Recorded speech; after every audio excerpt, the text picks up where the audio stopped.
Here we go. You really think you have a chance against us, Mr. Cowboy? Hey, motherfucker. What you like to do? Oh, I don't know. Play chess. Screw. Well, let's play chess. They give off to Jonathan Taylor. Jump cutting his way close to the goal line. He's in there. Touchdown. I-N-D-Y. Jonathan Taylor. Wheeler finds Quan from the logo. Here's Halliburton into the front court. Mishandled it, but gets a shot. Hits it! Hits it! John, I have never been better to be on the air with you here in Indianapolis, a place where so many of my dreams have come true. The Ride with JMV on 93.5 and 107.5. The Fan. Hey, welcome in on a Monday. Thank you all for joining us on what was a busy weekend of sports. Caleb is over there. I am John right here, and we've got a lot for you today, including a Fever perspective with Pat Boylan, the voice of the Fever, who's going to join us coming up in the 4 o'clock hour. Stephen Holder is going to be here as well. We'll try to, as best, describe what took place on Saturday at Lucas Oil Stadium, because they have us go through every weekend after these games. Hey, shoot a short video and tell us what you thought. I didn't come away with really anything other than the simple fact it looks as if you have a close, if not now, an all-new race to be the starting kicker. Because all of a sudden, Groupie has come back and Schrader has advanced. The other thing that I came away with on Saturday is, well, one is the Colts pregame huddle was awesome. That was the best part about Saturday, was the start 2 hours of the Colts pregame huddle with me and Joe Wrights. Shout out to Joe that hit the anvil in that preseason game prior to the start of the Falcons-Colts. Casey Valier and Bill Brooks. And Rick Venturi was awesome. The fact that on the all-request Saturday night, Rick Venturi actually called in a request regarding the Colts. But the game itself and the dynamic at work is one that we've talked about with this Colts team for a long time.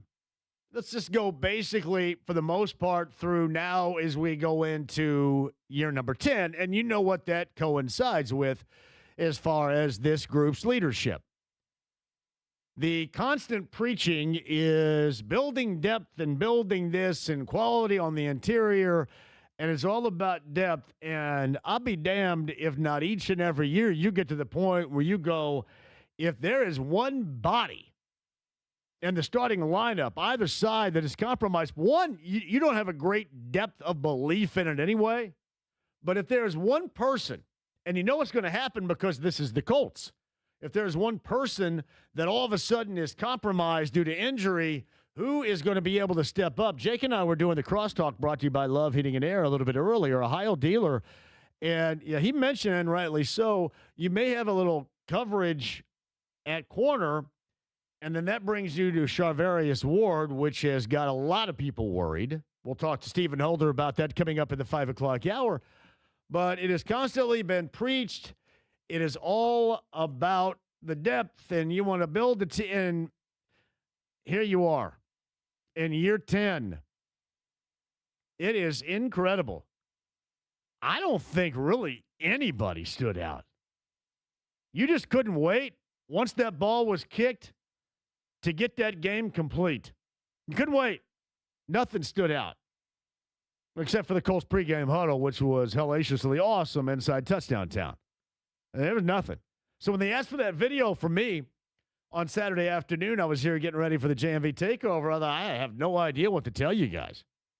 And far be it from me, and maybe it's more appropriate than it is anything else, far be it from me to want to sit here and try to argue with anybody regarding these final positions on the team, because I think we all know in this case what matters the most. You've got a group that has to win.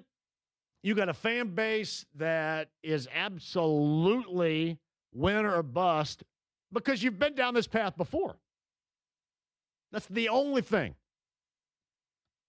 It's almost like there's so much of this, and I hate to minimize the odyssey that a lot of these players are going through right now because it is meaningful to them.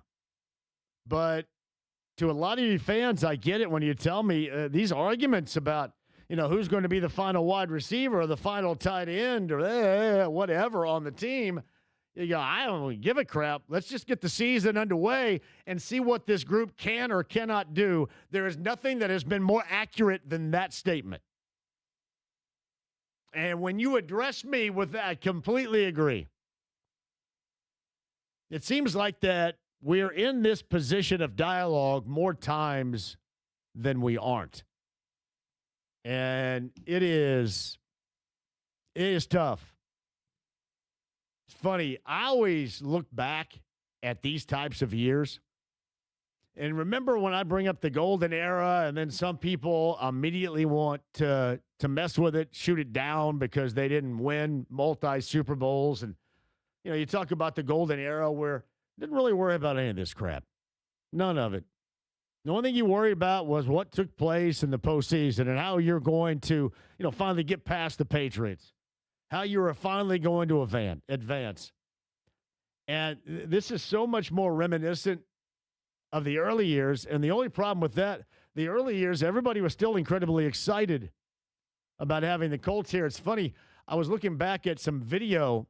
Ken Owens, who used to be a news guy in this market, outstanding news guy, I think most notably for Wish TV Channel 8, maybe multi, but certainly for Wish back in the day, he sends out videos all the time that are just awesome.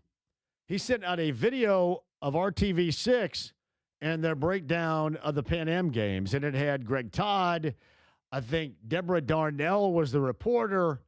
Brian Hammonds was the sports anchor, and then Ed Sorensen was the reporter, and they were talking about the Pan Am games and the significance, and Oscar Schmidt, the late, great Oscar Schmidt, and that team, the Americans, that disappointed.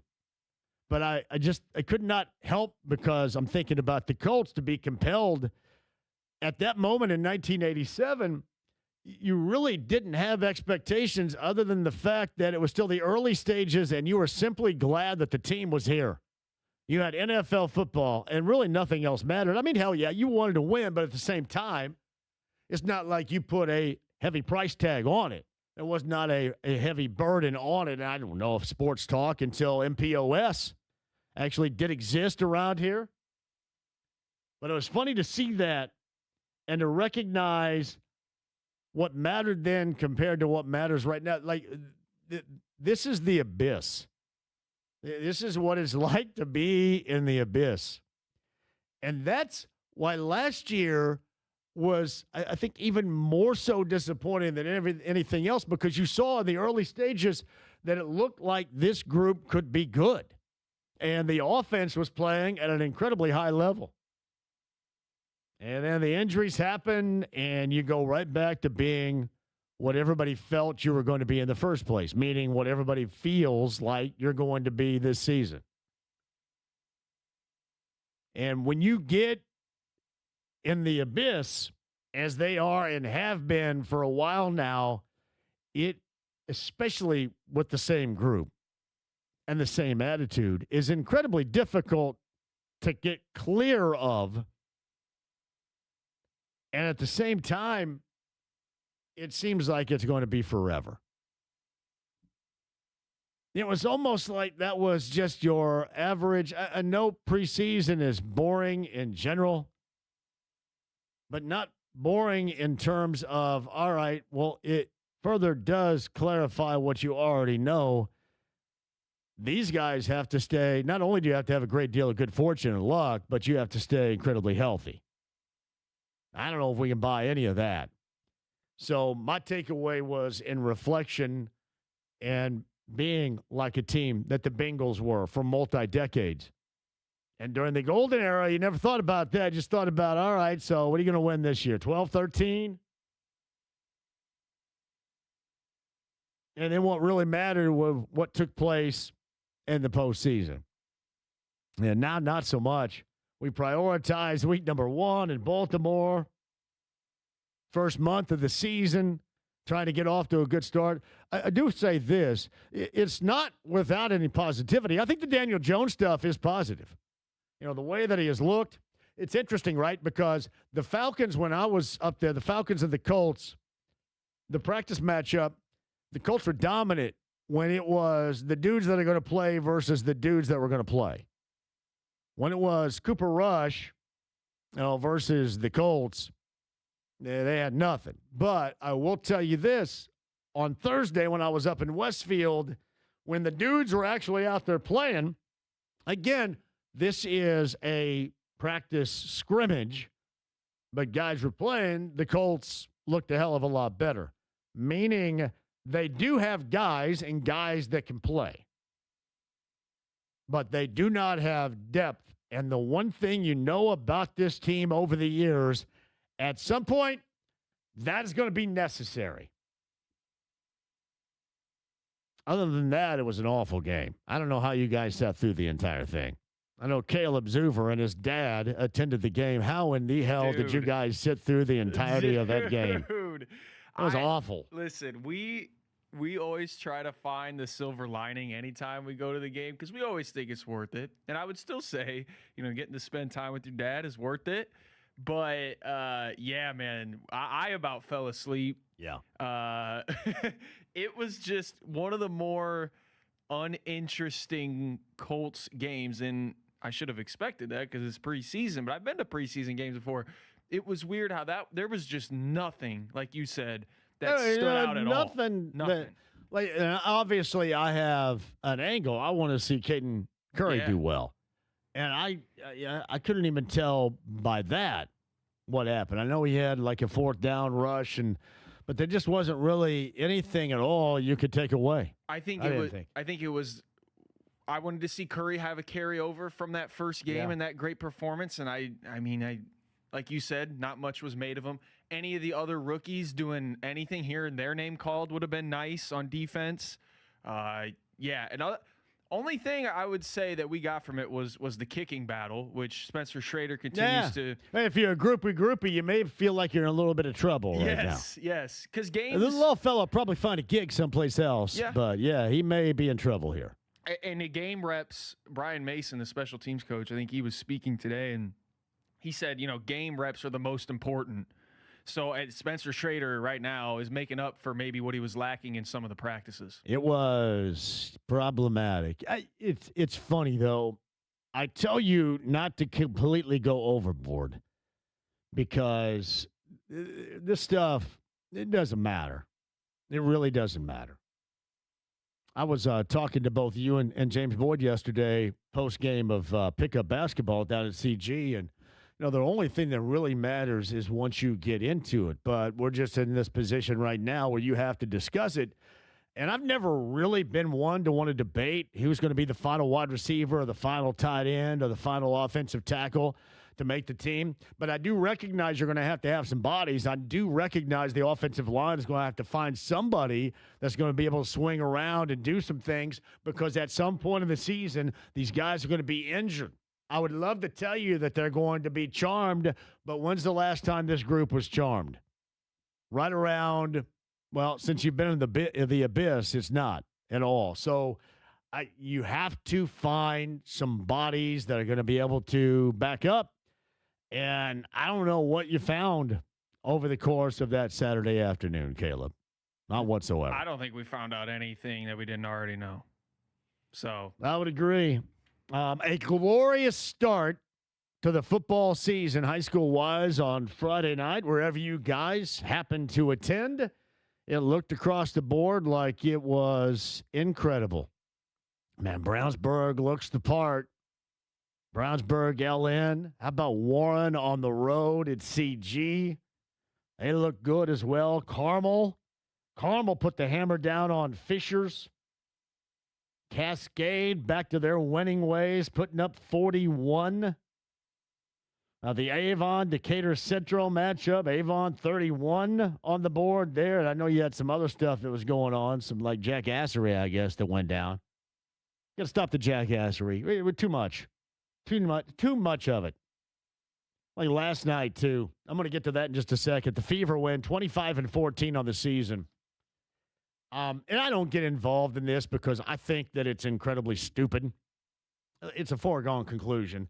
The dudes stay with the dudes, and the chicks stay with the chicks, right? Sports-wise. I've never really had to have that debate because I've never thought about it. And I guess I've never been put in a position where you need to have that debate. But obviously the grifters out there feel the need for us to endlessly have the debate of stupidity. The Enos Kanter Freedom, or whatever that dude's name is, at the game last night, if you don't recognize that this dude is out for this dude, I can't help you. If you're one that has the clouded thought that he is out there and he's just doing this for all the young ladies out, he doesn't give two craps about that. He cares about himself like all these other grifters do. Just care about themselves. And they're preaching to you what they believe to be their gospel. And they want you to see it. And really, it doesn't matter what they say. It doesn't matter regarding their actions. I said this to Jake a little bit earlier. I think that this is even going to be better. You're going to have, a couple of weeks break when they do the FIBA thing for the WNBA. It's going to be better when they come back and just play basketball, because a lot of the grifters will move on now to football because everybody's focus is going to be on college football or the NFL, and it's not going to be on that any longer. And I think that's going to help. The Fever can't go anywhere without just a high level of jackassery. It's incredible. Caitlin Clark last night was absolutely awesome. Had everything working. What do they call it? You youngsters call it the bag. She was working everything in the bag last night, was she not? Against Chicago, everything chamber was filled. Man, the bag. But the Kanter stuff, I saw this, and I go, come on, man. You cannot be that naive. I'm just going to suggest you're not that stupid, but you can't be that naive to know what's going on here. It's to benefit the individual, because we're at a point in time in this world where nobody cares. Nobody cares. It's just about talking and getting responses, or doing or being seen and getting responses. They're not there to help you. They're not there to help the next generation. Go ahead and sit down here, buddy. Get back to that coming up in just a minute. Joining us now in studio, I'm going to take some time. This is my brother. This is Jason Hammer from Hammer and Nigel Show. Go ahead and be able to hit a button here. I don't know if I can do that. You can put headphones on if you want. Is Big Nige coming in here too, or is Big Nige slow on the roll? I think he's still having a hard time. I understand. We got some awful news today, and Hammer and Nigel and I, seriously, we're brothers. We've been brothers for a number of years now. But we got some awful news today that you guys talked about at the outset of your show, Hammer and Nigel on 93 WIBC.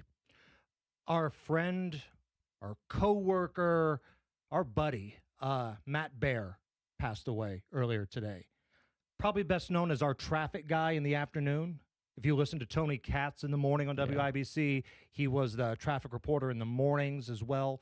Been a part of this market for a long time, and just one of the all-time good dudes. He has been our friend forever, since I've been here for 16 years, and he was an occasional producer for me. Back in the day, we talked to him every single day.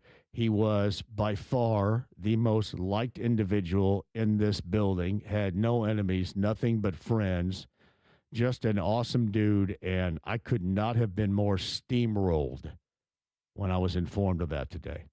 Yeah, it's a gut punch. Not only is Matt super talented, nominated for a Marconi Award for the podcast that he's working on right now, but more importantly, just a great dude. Yeah. You're right. He's the most liked guy of anybody in this building. Easy. You know, there's tons of people that hate me. There's tons of people that hate Tony Katz, but Matt Baer would walk into the building and it's like the prom king had arrived. Yeah. Yeah. And, I'm gonna miss my friend, John. I am too. I'm having a hard time today. I'm on the struggle bus every day, and this is we're gonna struggle with this one right here, guys. In fact, the first 10 minutes when I knew that Jason and I were going to sit here together, I was ready for the struggle right here, But for me, it's been knowing Matt for the better part of 16 years. And one of the greatest things that I have ever been able to do on radio is I loved it when I was able to pass it to him to do race day morning traffic. I mean, it's hard, man. And he loved It's doing hard. it too. Yeah. Like you have to love what you do to get up at 2:30 in the morning on a Sunday to get in the mix of all that. And I never get to do it here, and I get to throw it. You guys get to throw it to him, and Tony got to throw it to him, and I did. And he loved the art of radio. Yeah. He loved the Colts. He loved being around people, man. And this one really hurts. They always say only the good die young. This is true. Matt Baer's gone way too early, and he's about one of the best dudes I've ever met in my life. It's Jason Hammer of Hammer and Nigel as they're in a break right now. I know you don't have a lot of time, but I wanted you both to come in, and I know Nigel is struggling with it. What people may not know, and sometimes I tell them in the background, you and I and Nigel and Matt Baer, certainly we've been here for such a long time. Like I said, we're like a family, and it is the worst Monday of all time, but one of the most difficult days that I've ever been a part of in radio in this market, and this goes all the way back to Fall Creek Road. It's been awful. It hurts. It stings. I pray for strength through his family. They're dealing with a lot of things right now. They got phone calls today nobody should ever get. Yeah. And, I hate that, but rest easy, big fella. Matt Baer, one of the great dudes of all time, self-deprecating, funny, would do videos with us where he was bare-assed, just an awesome, funny guy, man. And we talked all the time about, because I got into shape after he got into shape, incredible shape, and we talked about that. We're big protein bar advocates as well. I know you got to run here, pal. All right, we'll see you here at 4 o'clock. Dude, thank you for giving me the time to come on with you, you and got talk it, about Matt. I appreciate that, you got brother. it. Thank you. That's my brother right there is Jason Hammer, Hammer and Nigel, 93 WIBC. You know this to be true. One of the things that I love doing when I'm a part of the pre-race broadcast was being able to toss to traffic. And I always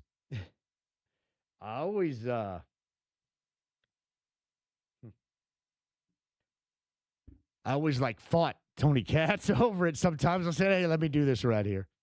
But he was you work with people and they become your friends. And Matt Baer is somebody we're gonna miss. R.I.P. to our good friend, Matt Baer, who has passed away. And again, I know that they're honoring him over on 93 WIBC right now. So, anyway, I'll take a break and we'll get together and we'll come back. More of the show coming up on this Monday. Stay right there. The 93.5 and 107.5 The Fan.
The Ride with JMV. Oh, you got jokes to go along with that ugly jump shot of yours, huh? 93.5 and 107.5. The Fan. R.I.P. Matt. Caleb's over there. I'm John. So, did we see the last of Live Golf? I actually found myself, I don't know why. I guess it was after the IndyCar race. By the way, I should mention the IndyCar Freedom 250. I enjoyed it. Now, I don't give two craps about anybody's political thoughts on it, but I enjoyed it. I thought it reminded me of video games where you're just allowed to race in like different cities or different places. Because every time that they would show that stretch and the Capitol was in the background, I couldn't help it. I thought it was cool. Kyle Kirkwood is your winner, but I thought it was cool. I did enjoy it. And at a time where you're coming off an ultra boring preseason game the day before, and you're sitting around right on your Sunday, and if you want to watch a race, I thought it was fun. I just in the visual, it was really cool. Now, I know a lot of folks out there say, well, you know, this shouldn't happen because of this. And I don't care. I enjoyed it. And that's what mattered the most. But I guess it was after that. And the Live was, I've never watched a Live broadcast. And the Live broadcast kind of looks like we put this together with our cameras here in the studio right here. That was a little weird. But what was the guy's name? DeLasso? Michael DeLasso, yeah, that won it. He was 22 years of age. I think I became a big fan. I don't know anything about him. Lasasso, not Lasasso. Michael Lasasso. He's 22.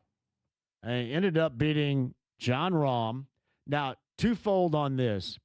It does look like that whomever is left over in Live right now of the name golfers, it's almost like that they accumulated all the name golfers that are the biggest of the a-holes, kind of, right? The guys that go, oh, great, here we go. We got to hear this guy talk. DeChambeau, there's John Rahm. Yeah, they're all always angry guys. Ian Poulter is someplace in there finishing probably last, and that guy stinks. But of the name recognizable guys, it's almost like they got the worst of the worst, those that we don't like, and put them all together. What's this guy's name again? Michael Lasasso. 22 years of age. He walked around with his big gold chain flopping everywhere. Seriously, he looked like a baseball player on a base. It was like flopping everywhere. His name sounds like he should be a soccer coach in an Apple TV series. Lasasso. And chomping gum. He reminded me of Chachi Arcola from Happy Days. Scott Baio. I thought, man, is this like Chachi? And I found myself watching the tail end of that, maybe the final 5 holes or so, and I thought, I like this Lasasso guy. I like Chachi. But it looks like that thing is going to go away. Think about it, though. You put together like John Rahm and Bryson DeChambeau and Dustin Johnson. You kind of know what you're going to get right there. You're going to get a lot of really unlikable dudes. Now, I will tell you this. From those that went up there, people told me that it was a pretty good time. But it did not look like that there were a lot of people. I found myself compelled to watch that Chatham Hills in Westfield. And did you watch any of it at all? I really did not. I really did not, no. I don't gather anything from it. I know nobody really cares. Because now it's come and gone. I can understand now why they needed like Thomas Rhett to play a concert or something. Because outside of that, I don't think there's anything. And I don't understand the team aspect of it. That thing was a little confusing. And then whatever teammates ran out with Lasasso sprayed him with champagne in the eyeballs. I don't think the guy could see anything. because he didn't have time enough to put on goggles like they do in baseball. But I was certainly watching it. And maybe the last one, I guess. The last one there, certainly maybe the last one of all time. So the Pacers, according to, and I don't know, these NBA insiders, we'll have to check up on this. Alan Stanley sent me this. The NBA insiders have the Pacers finishing 9th. What insiders are these?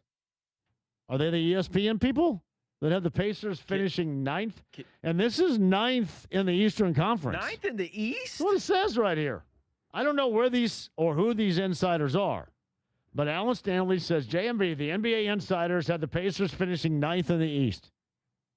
Behind the Hawks and the Heat and the Raptors. I refuse to believe.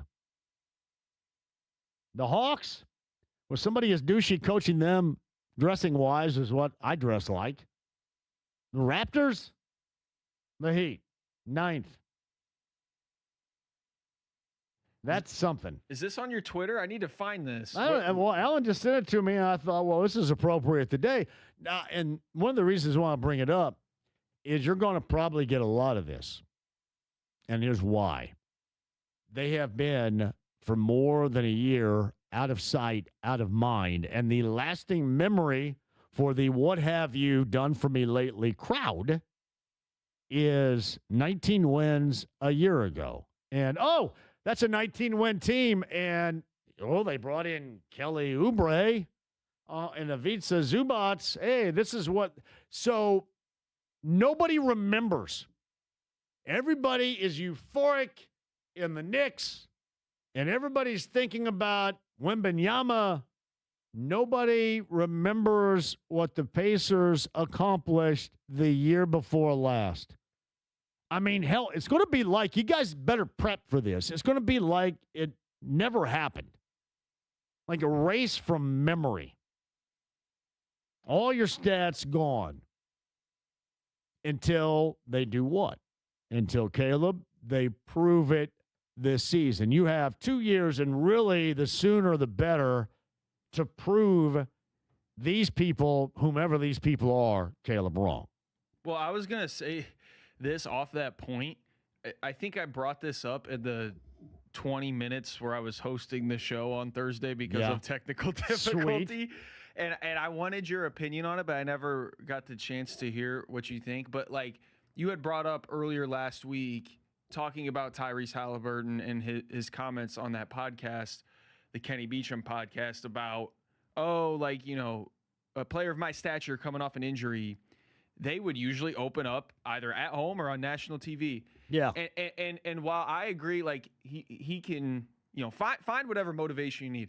I do think, though, and I want to hear what you think about this, I do think there is some value in getting back into this thing under a low-pressure environment. I know the competitor in him wants to have the bright lights on him right away, and, like, I respect that. But I also think it's not the worst thing in the world. Like, Tyrese is not going to be, and I'll be okay if I'm wrong on this. He's not going to be what he was right away. Like, he's going to need a month or two. So, like, if we want to ease into this thing, I'm okay with that. What do you? I do, and I understand. They were a 19-win season last year that brought in Zubac and brought in Kelly Oubre, and that's probably not going to move anybody's needle. And you got, for example, two teams that I talked about in front of them. Look at the moves the Hawks made. Look at the move the Raptors made with bringing back Kawhi Leonard. I'm assuming that's all good now. Who the hell knows? But it seems as if things are clarified there. So it makes, and then Miami with Giannis, that all makes sense to me.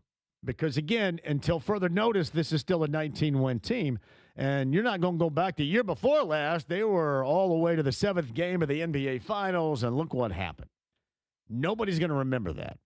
So it is going to be up to them to prove it. And I agree with you regarding Tyrese Halliburton. It's going to take a minute to get Tyrese Halliburton back to where Tyrese Halliburton needs to be.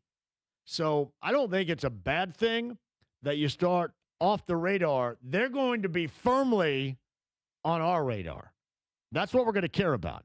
But they're going to be the rest of the NBA will play the role once again as they normally do with the Pacers. I'm not complaining. I don't care.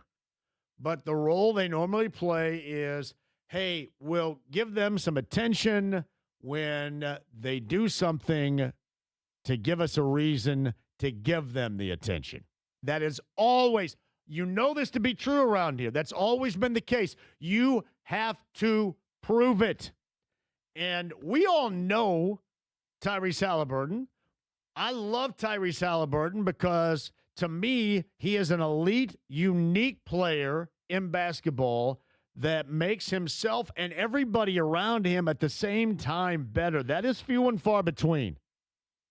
And people don't recognize that because a lot of people have their head up their ass basketball-wise. But a lot of people don't recognize the value of somebody that makes everybody across their team landscape better. There's nobody that is more efficient at doing that than Tyrese Halliburton. So I understand the worth and the value there. I know you guys do as well. But the rest of the NBA, it is about the bling. It is about the glitz. It is about what is sparkly and new and big-name players. And, again, I'm okay. I'm okay with this team having to prove it because in situations, we know this to be true. If you don't have a Peyton Manning on your team like the Colts had for a number of years, you are always challenged. You were all, like when Peyton Manning was in this market, it was easy, but he was always the major or one of the two major focuses in the NFL for what more than a decade. But with the Pacers, you're going to have to earn it. Caleb, I don't think that's a bad thing, and I think they will. And you got a 2-year window to earn it. Absolutely. So these power rankings that I'm seeing, they were from The Athletic, and I believe it's just... Well, they don't know anything, clearly. Why don't you tell James Boyd that? Yeah. But they kind of broke it down into tiers.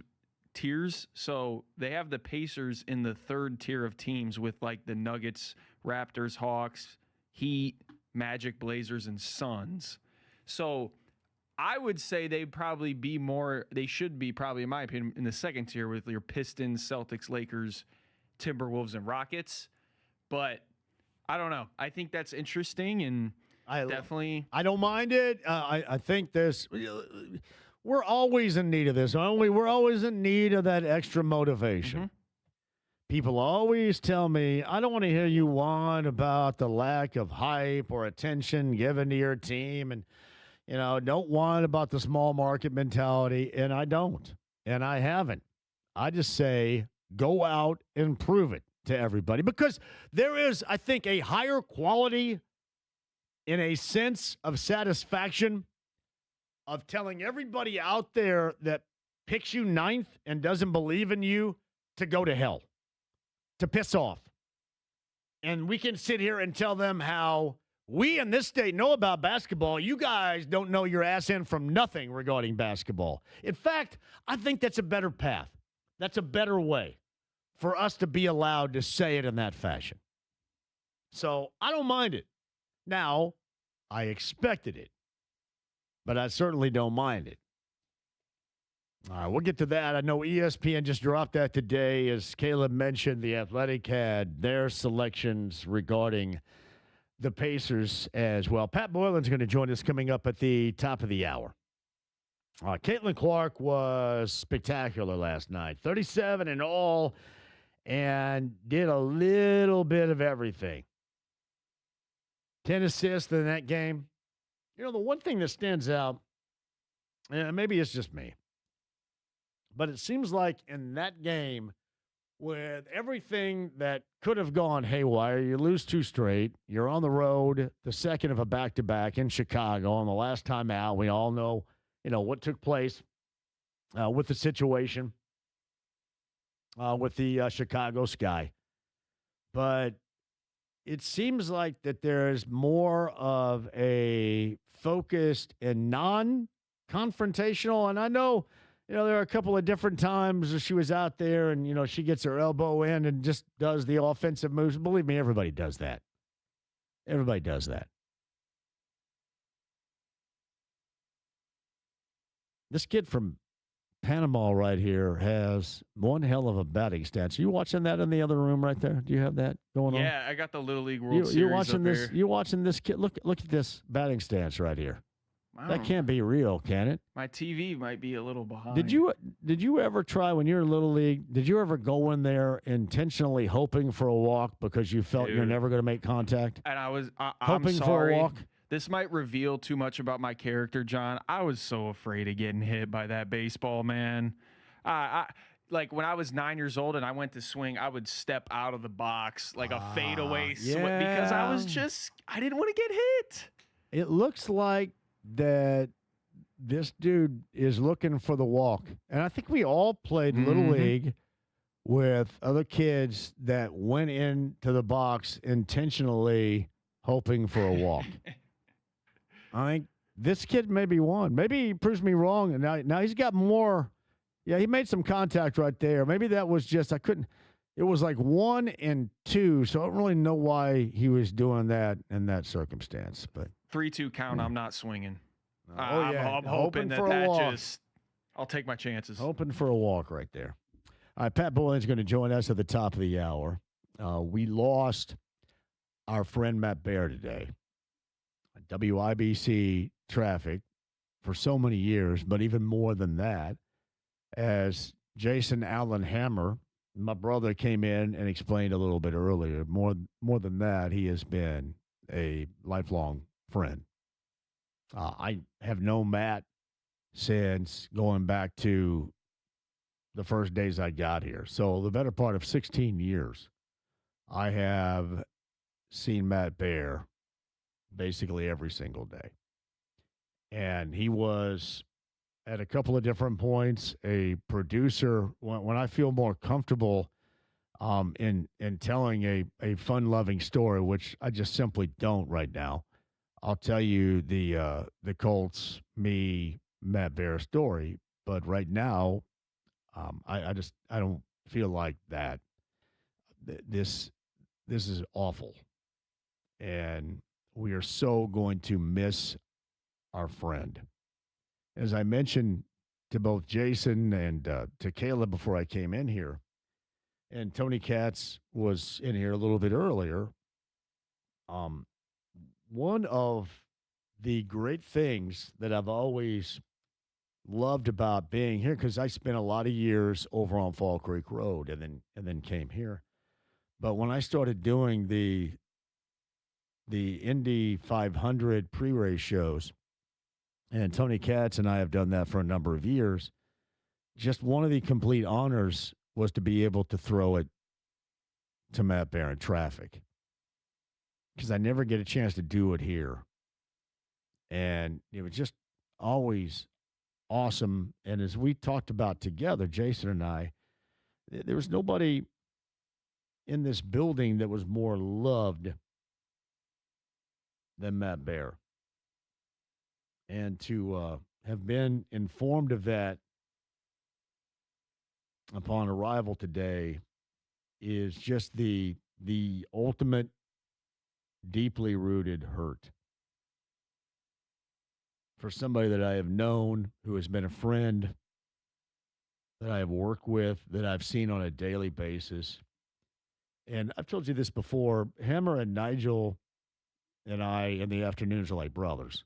Tony Katz and I on Monday mornings, we're friends. And, even though we're probably not the same type of person, we've always been really good friends. And yeah, everybody in this building is hurting a great deal right now. And regarding the loss of our friend, Matt Baer. And I'm sure 93 WIBC will do special things in his honor, because he was an incredibly special human being and will so be missed. R.I.P. our good friend Matt Baer. Back after this.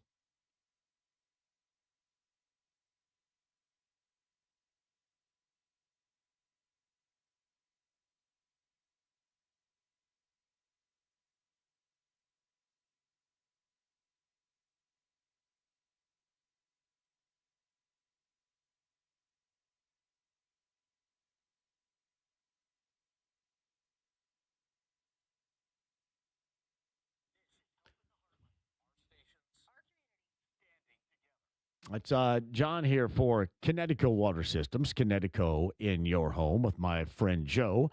Connecticut.com. It starts with an in-home water test. You start right there, and then you find out exactly what is necessary to give you elite level water in your home. And Connecticut will specify, and I mean to your exclusive specifics in your home, they will design a water system for all of your needs. But you got to get started. Get that free in-home water test today. Connecticut Water Systems and my friend Joe. That's Connecticut.com.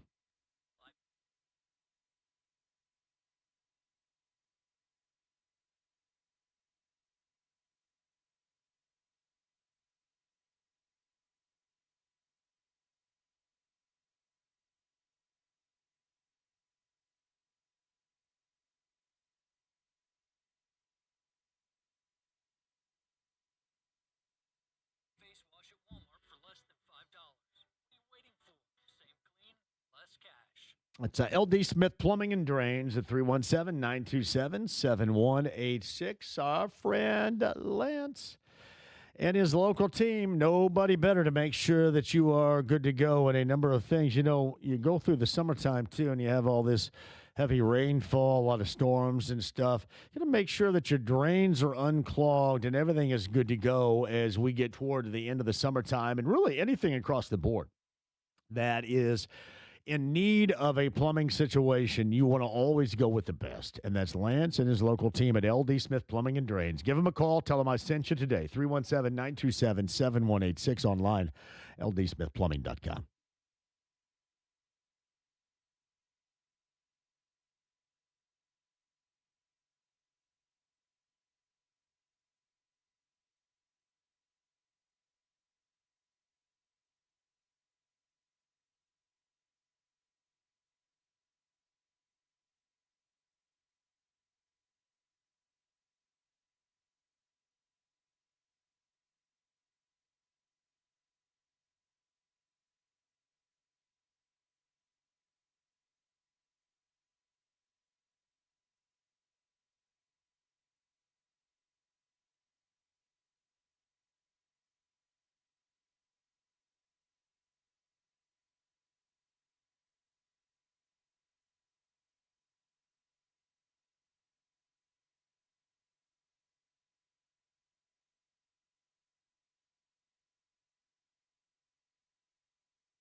The Ride with JMV. Now you listen here. He's not the Messiah. He's a very naughty boy. Now go away. 93.5 and 107.5. The Fan.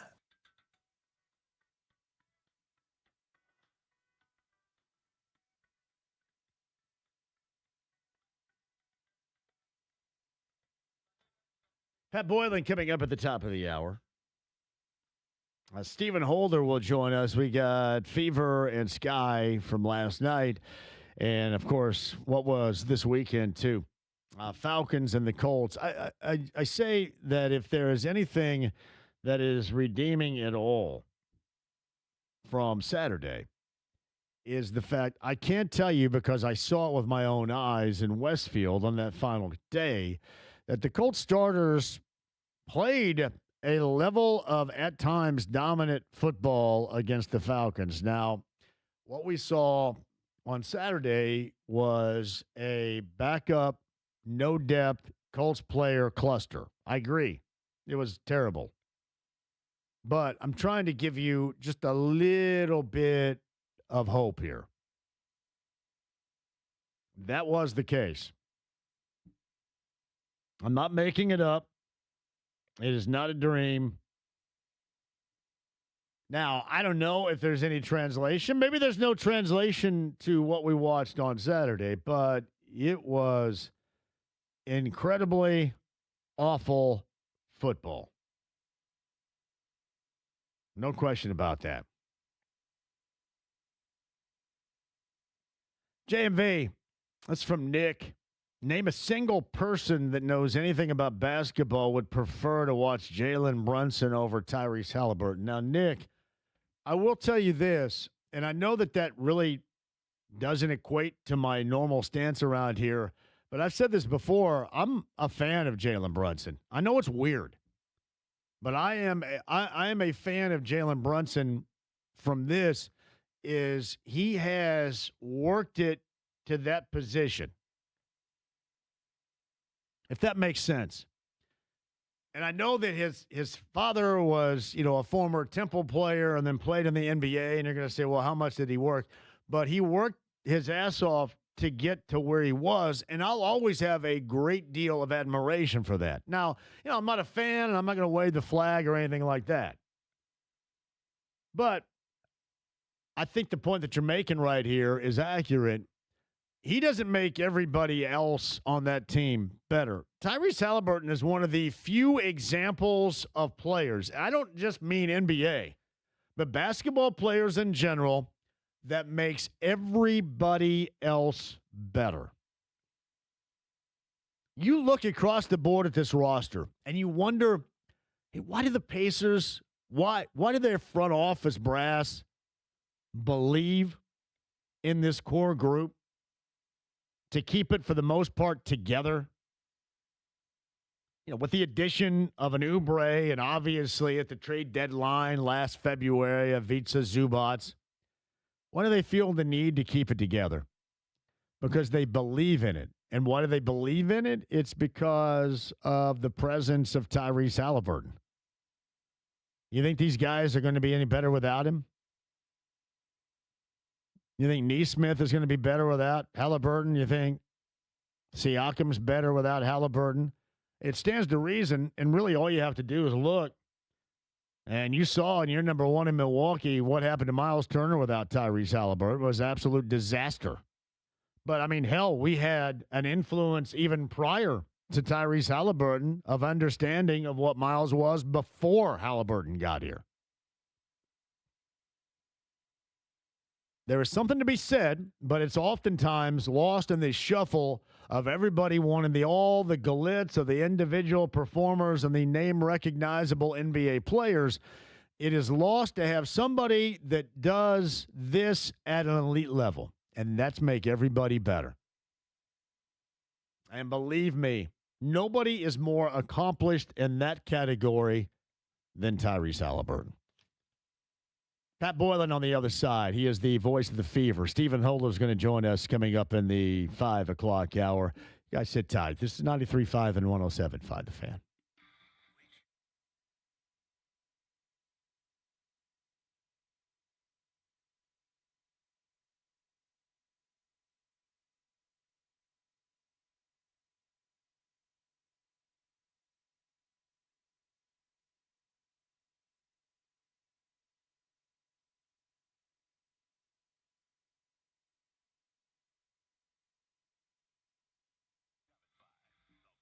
Hey, John here for Love Heating and Air. That is a Heil dealer. You know them very well. That's John and Chris Love to the rescue. And whatever you need, check the efficiency at work right now of your cooling unit as we approach the end of August. 317-353-2141. And if they, like somebody like Ron, one of their high-level elite technicians, they find something that's not working accurately, Let them do the work. Repair it. Mention my name. Get $144 off that repair job with the service fee. Thanks to me and, even more importantly, Love Heating and Air, Ohio dealer. Johnny Chris Love today. 317-353-2141. Again, any repair, mention my name. $144 off. Love-HVAC.com.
The Ride with JMV. Johnny! Don't! David Letterman! Hi, David. I'm Grandpa. 93.5 and 107.5. The Fan.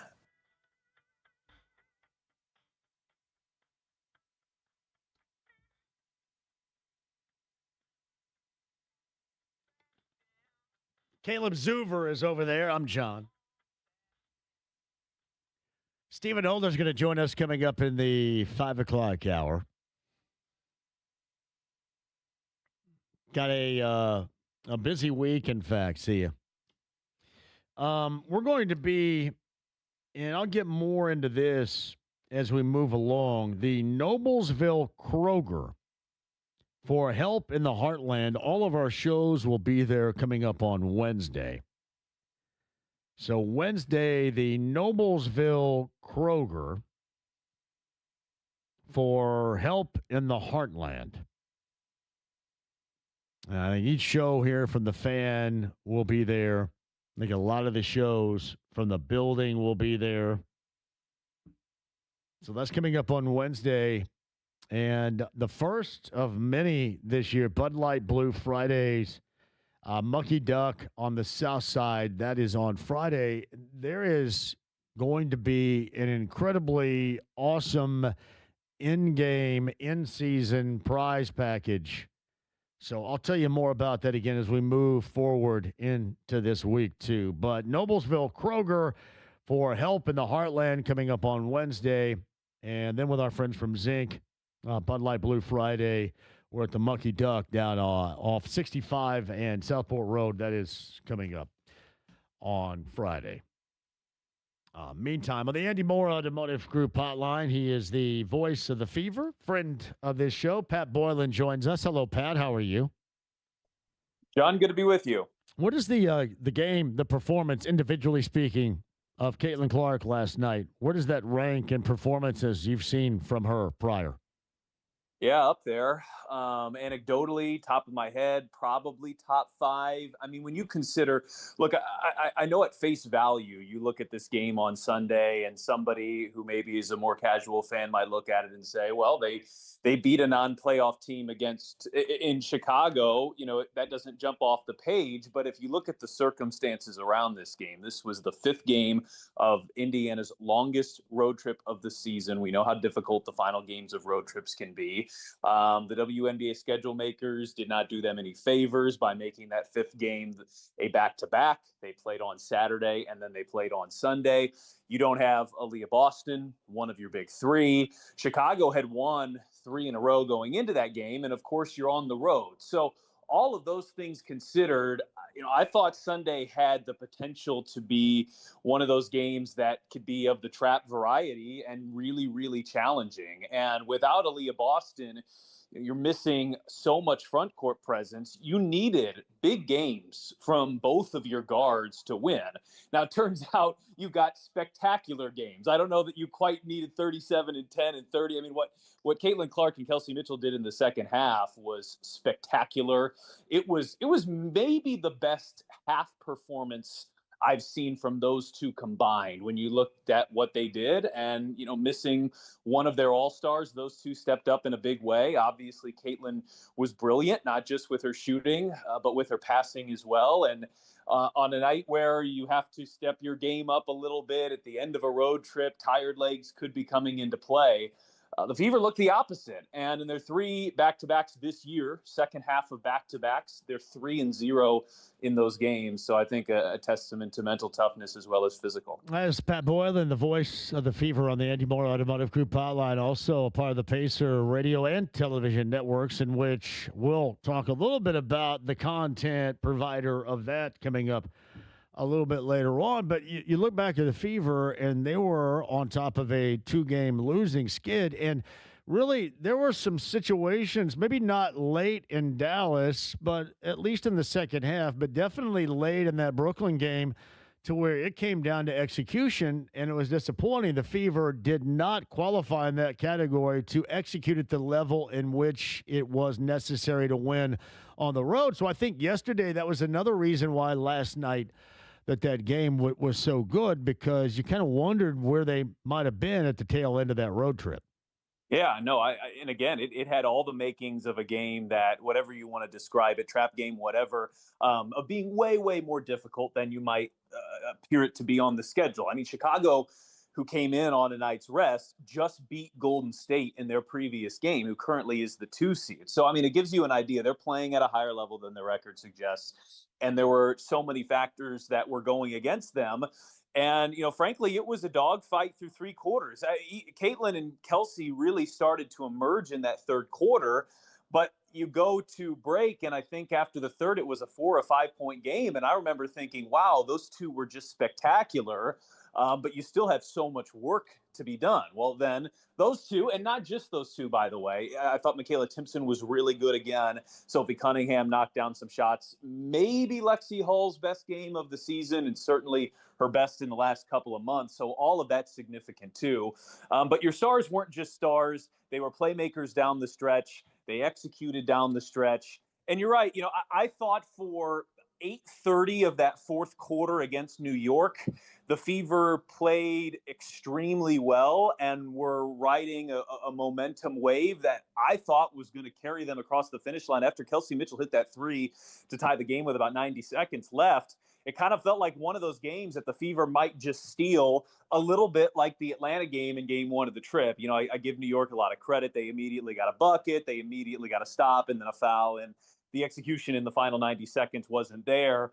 But look, if you don't get that Chicago game on Sunday, I think you're viewing this from a very different prism, because you're coming off a 3-game losing streak, which really you haven't had any significant stumbles really since mid-June or so for this team. So it would have probably felt like the first stumble, at least as it relates to a potential 3-game losing streak. And you're all of a sudden a game behind Atlanta, and you're just barely holding off New York. I think they'd only be a half game ahead of New York had they lost it. So it was significant. And really, I can't ever remember the WNBA like this in terms of this competitive as it relates to the top 8. I mean, Dallas right now is the 8th seed, and they could easily be a top 3 or 4 team, and frankly were for a lot of the year. So all of these teams that are in the top 8 are very, very close to each other. They're all very good. They're all very competitive. And so each of these games down the stretch, I would argue, mean more than at any point in the history of the WNBA, just because I can't remember it ever being this competitive 1 through 8. And the difference between being, a 2 seed and a 7 seed is obviously massive. And right now the Fever are in a virtual tie for 4th, excuse me. They're in 5th because they played 2 more games, one lost one on Atlanta.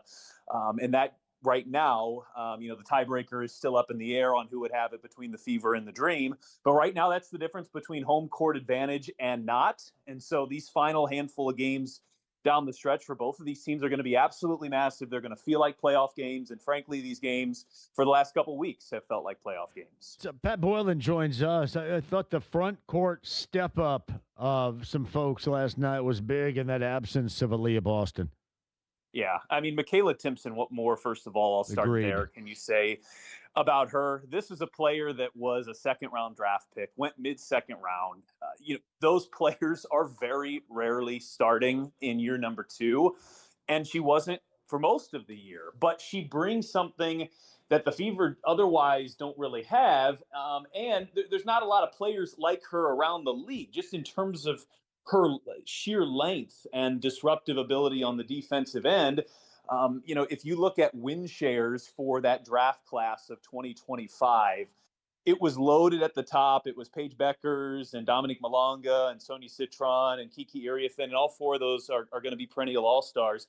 And then by win shares, the 5th best player in the 2025 draft has been Michaela Timpson, who then went 13 picks later. So that's looking like a fantastic find by the front office. And when you don't have Aaliyah Boston, it's a massive hole in the middle that you're just trying to fill. Timpson, 12 points, 9 rebounds, 3 assists, some really solid defense. It wasn't a standout game for Mo Billings, but I thought she held her own down there. And then I thought Maisha Hines-Allen did so as well. And Mercedes Russell played 14 minutes. And this is a player that wasn't even on the roster a few weeks ago. And she's probably not going to be the game changer type player. But what was really jumping out to me watching her is, the Fever run a fairly sophisticated and elaborate offense. There's a ton of movement. You have to know where everybody is at all times. And it felt like she's really well ingrained in all of that, just kind of watching her go through her reads. And the Fever offense asked their front court to do a lot in terms of passing and dribble handoffs and screening and all of that. And so I've been really impressed at her ability to pick things up quickly and immerse herself quickly. And hopefully this is the last time you and I are talking about Aaliyah Boston not playing. She didn't play in both ends of the back-to-backs in all three this year. There's no more back-to-backs for the rest of the season. So knock on wood, if she stays healthy, this is a conversation that we won't be having anymore, hopefully. But you had to have it on Sunday, and you had to have some players step up. The backcourt of Caitlin Clark and Kelsey Mitchell, I think, most notable, but the front court players that did step up and hold their own against a decent Chicago front court as well. Certainly noteworthy, certainly impactful in getting a key late season win. Pat Boylan's on the Andy Moore Automotive Group hotline. You get one more game, August the 28th. That's on Friday against Connecticut. And then you've got a significant break for the FIBA games. Now, for a team like the Fever that is up tempo, pushing the ball and maybe doesn't rely slowing it down and half court and relying on defense, how impactful do you believe that could be with that layoff for this team? Yeah, it's an interesting question. I guess I hadn't really thought about it in that prism. Maybe it allows you to get your legs underneath you a little bit. Also, it's a team that's based on timing and reads. So that's, you could probably go either direction with that. Caitlin Clark, Aaliyah Boston will be busy and certainly staying basketball active. So I think it will be key for the other players that are not a part of Team USA. Of course, Stephanie White has the great honor of being one of the coaches of that team, and the Fever are extremely well represented. But for those players that aren't, staying in basketball shape, not losing a beat from a conditioning standpoint. And then the timing thing, you hear about it all the time. Sometimes when teams clinch a week or two, the number one spot, the number two spot in the standings, they have a couple weeks where they don't feel like they played 100% and then take some time off just to make sure everybody's healthy. Then that first playoff game can sometimes be a challenge. Well, I think everybody in the league is going to be facing that once we get into late September. And so who deals with that the best will be a significant storyline. That said, it's not a new storyline for players that have been in the league for a while. The league does this essentially for the Olympics every 4 years, and then oftentimes the World Cup as well. Now, in previous iterations of the World Cup, the league has actually finished its entire season before the World Cup even begins. That's not possible now that they're playing 44 games. So that is a wrinkle into all of this. But look, I think when we're talking in 3 weeks from now, how quickly the Fever and everybody else around the WNBA can pick back up will be a massive storyline. Teams that take a lot of momentum into the FIBA break, do they still have it coming out of the FIBA break? Now, I think the Fever have done an excellent job when they've been faced with similar situations this year. They had a 7-day off period where, if you really look at the turning point of the season, you might label that. I remember thinking when the Fever went into the All-Star break, they were red hot and thinking, hopefully this All-Star break is not coming at a bad time. 6 days off.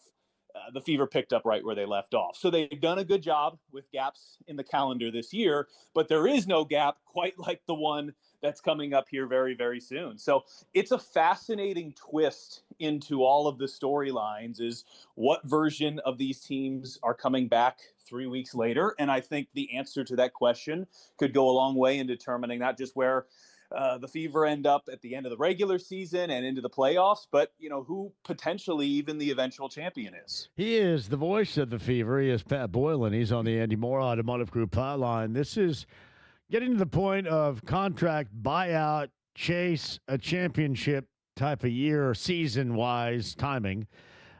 We saw where former Fever player DeWanna Bonner is now a member in that particular category. No, she's not coming back here, I'm sure. But where do you think she may land that could have significant impact as we approach the postseason? It's a good question. Oftentimes buyouts like that don't happen unless There's already some known interests behind the scenes that another team might be interested, which is, of course, is a fine line you always have to toe on terms of tampering and all of that. But it's a good question, where she ends up. Just off the top of my head, Las Vegas hasn't been afraid to kind of swing in terms of bringing in players. They did that with Kennedy Carter. Is she somebody that could fit in there? It would just be hypothetical at this point. I would guess, though, the fact that the buyout happened suggests that there is a team that is wanting to make this move, and that there could perhaps be news relatively quickly. The next question becomes, how valuable is DeWanna Bonner or any potential contract buyout player at this time of the year? History tells you, in the WNBA and in the NBA, oftentimes these contract buyouts can be bigger names, but they don't tend to have the massive impact that you might think when they happen. She's a veteran player with a ton of experience, and any team going into the playoff needs that. At the same time, the best days of DeWanna Bonner were probably, 2+ years ago. So, how she fits in on that end of the floor will be a really interesting question. And again, all of these teams are so close. And look, I don't want to disrespect Minnesota, who's actually kind of checking out on everybody because they've had a spectacular season. But everybody from 2 through 8 is within a few games of each other. And I don't think Minnesota is the type of team that's unbeatable. If you told me they won a championship, of course, I wouldn't be shocked. But I think numerous teams, including the Fever, could take down the Lynx in a longer series. And as we were talking, last week before the Fever game, I think the Fever's more scary playoff series is the first one, because that's only best of 3. I think this Fever team's going to be really hard to beat if they can get into a best of 5 or a best of 7 situation, which is round 2 and then the finals respectively, because beating Caitlin Clark and Kelsey Mitchell and Aaliyah Boston 3 or 4 times is going to be a really, really difficult task. So everybody's looking for any type of slight advantage when things are this close, and it'll certainly be interesting to see, A, where she ends up, and B, if she has that significant type of impact considering how close everybody is. Pat, Caleb here. Good to talk to you. I have a question with this, because when you were on the Fever Takeover a few weeks ago, you talked about how Stephanie White, her teams usually get better as the season goes on, and I think we've seen that play out here over the last couple weeks. But one thing player-wise that I think has improved as well is Michaela Timpson. Just like, what have you seen, especially since she got inserted in the starting lineup? Like last night, she had that left-handed block, which was insane. What have you seen from her that's really helped this team? And do you think it's elevated their ceiling a little bit? I do. I absolutely do, Caleb. A couple moments, first of all, stand out. She's had 2 significant stretches late in games this year that you almost could point to her individual play or her sequence of plays as the reason the Fever won. They're down by 10 with 5 minutes to go at Phoenix back in mid-July. They win that game. And I believe they are down 10 when Michaela Timpson pins the ball off the backboard and the Fever get a 3 out of it. And it was the momentum changer in that game. And as I think so many said at the time, including myself, I've never seen anything like that in the WNBA, a pin off the backboard like that. So she has this skill set that just you so rarely see in terms of her length and her athleticism defensively and the problems that it can cause. And then in the Atlanta game, in the fourth quarter, she had 3 consecutive buckets down the stretch in a massive game, one where the Fever trailed almost the whole way and then found a way to get a win. So when I think of her impact, I think of those 2 games, and if they go the other direction where the Fever are standing right now. But she just provides something defensively that this team doesn't have in terms of that length.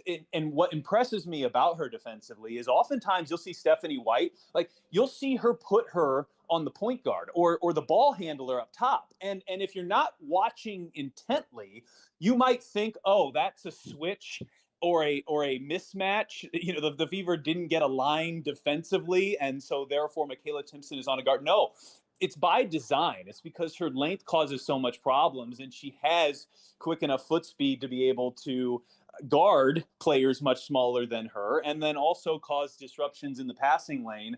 And then for all of that, you still need somebody who can be competent on the offensive end. Because if you're a great defender, but you're not capable offensively, then this is a team, that you might not fit on. And while she's probably not going to be the player that ever leads the team in scoring and maybe even take a 3-point shot, she's very, very capable, smooth around the rim. And, she rarely misses when she's rolling downhill, when she's getting those passes off of Caitlin Clark. And let's give players like Caitlin a lot of credit for her as well, because her ability to find Timpson in those spaces is absolutely massive. But, look, if we're talking at the end of the season and, the Fever are celebrating a deep type of playoff run, I don't think it would be too shocking to look back at Michaela Timpson's insertion into the starting lineup as one of the big impetuses for that. So I do think it raises this team's ceiling. And again, the conversation of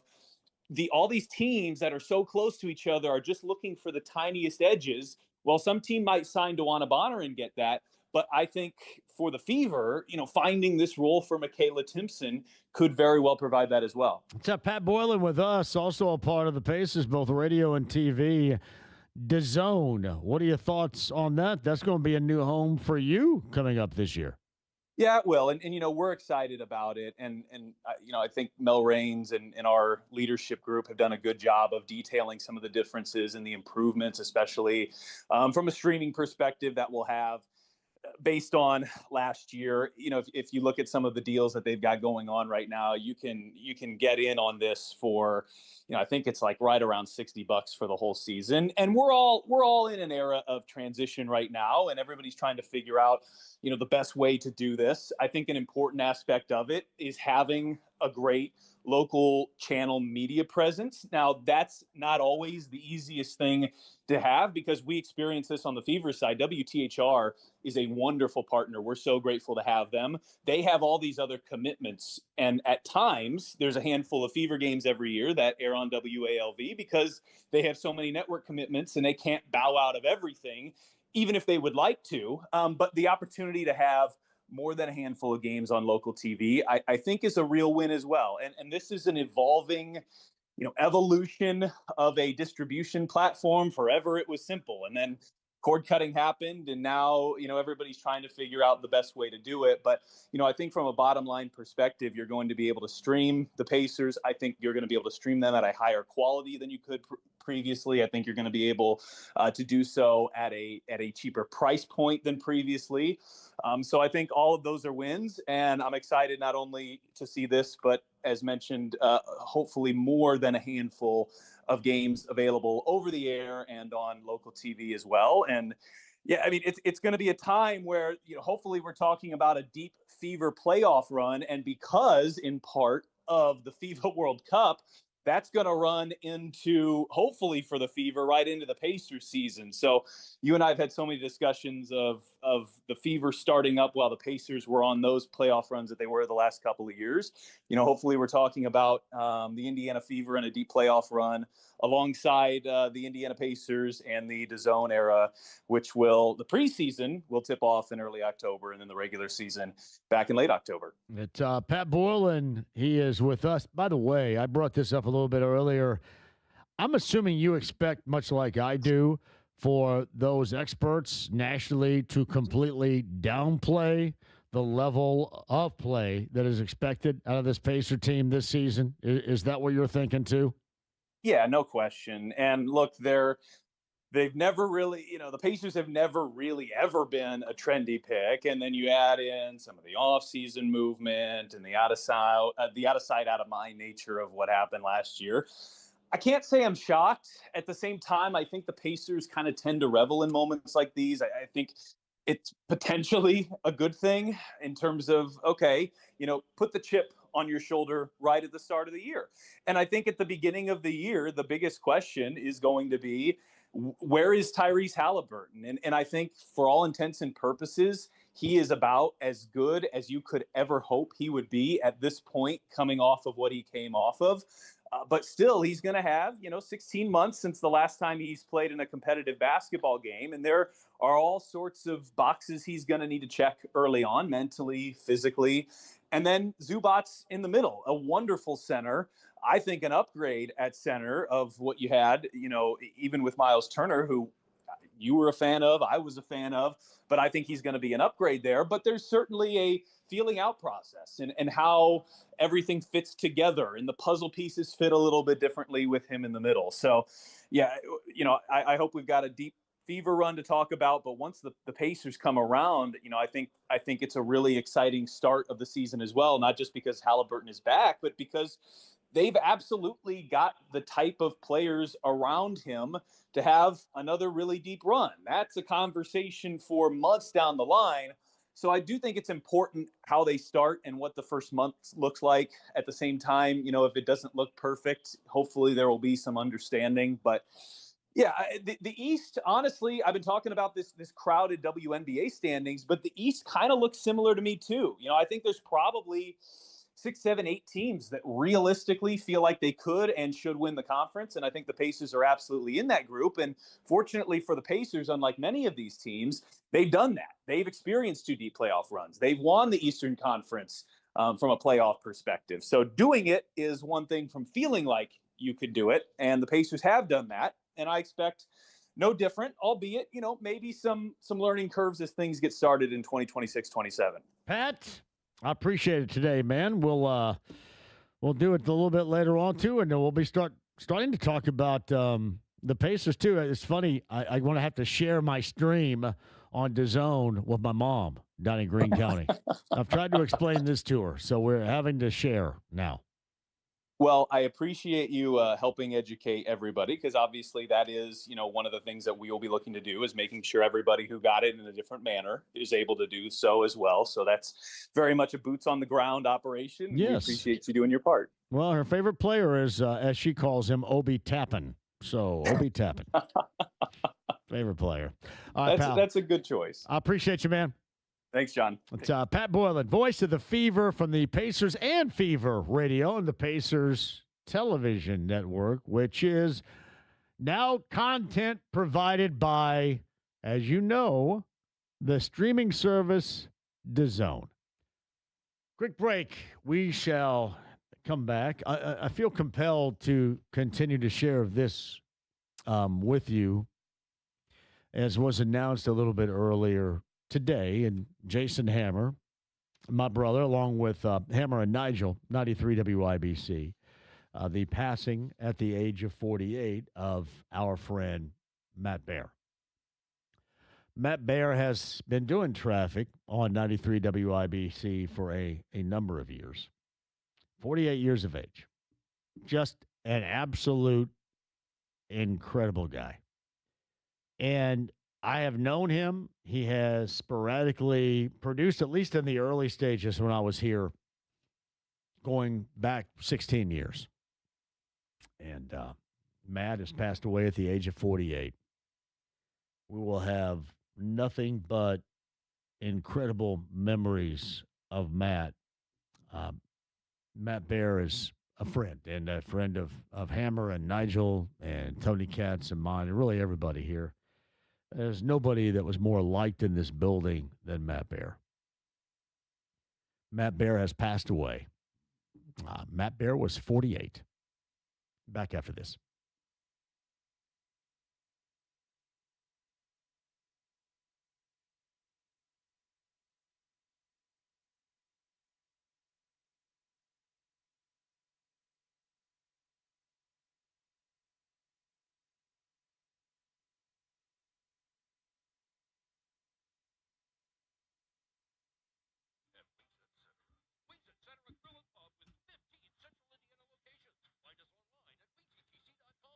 It's John here. GLP-1 weight loss injections in Indianapolis. That is Premier Weight Loss with 2 locations. North side of Indy, 317-643-4444. And in Fishers at 317-567-9100. I went for my milestone update with Lauren and Samantha last week. So officially 82 pounds down since I started my weight loss journey going back 2 years ago in early July, and that's where we are presently right now. Now it's about some other things like shaping the body, getting more tone and fit, whatever you're thinking about doing.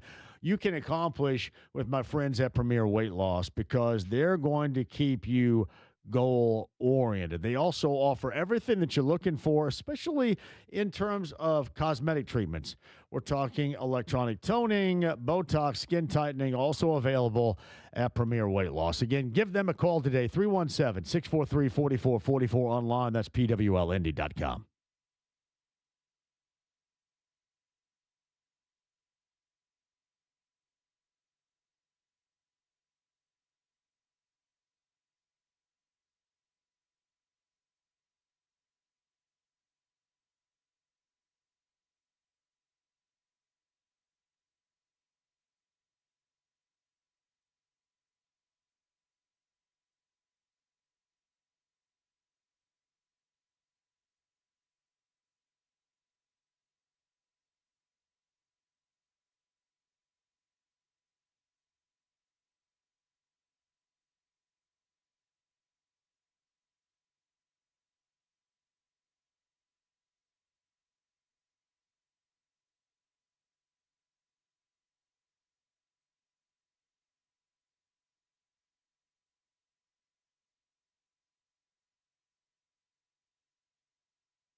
The Ride with JMV. My vehicle's too big. Stop giggling, everybody. I'm talking about a vehicle. My vehicle is too big. 93.5 and 107.5. The Fan.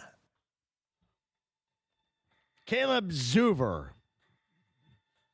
I'm John on this Monday. Wednesday, we're going to be on the road at the Noblesville Kroger for Help in the Heartland, all 3 shows. Fan Morning Show with Kevin and James, and then Query and Company with Jake, and then me at the Noblesville Kroger. It is Help in the Heartland with the flooding, obviously, that we had gone through. Certainly in this community and others throughout the state of Indiana, and we'll be at the Noblesville Kroger, which I believe was severely compromised due to floodwaters last week. We'll be up there on Wednesday. I will start out, and I can't remember if there's been a time when we have been officially underway with Bud Light Blue Friday this early. But we officially start with my good friends at Zinc. Mucky Duck, that is on Friday. So Friday, Mucky Duck, and there's going to be a grand prize that is going to blow your mind. Going to be a lot of chances for you to obviously win Colts tickets every week. That's what we're all about. But also an incredible opportunity.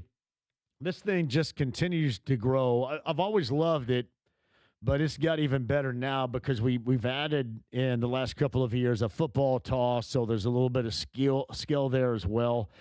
And one of the better things that we do over the course of the year, you know how much I love to get out and be with you, get out and hang with you. And it not only gives us the opportunity to be a part of the show together, but then gives you the opportunity to win some tickets and go to a Colts game. So we'll start that coming up on Friday, the Mucky Duck on the south side, 65 at Southport Road for that. A lot of you have asked my thoughts yesterday on the Freedom 250. I don't give a fat crap, as you all know, about politics. I don't care.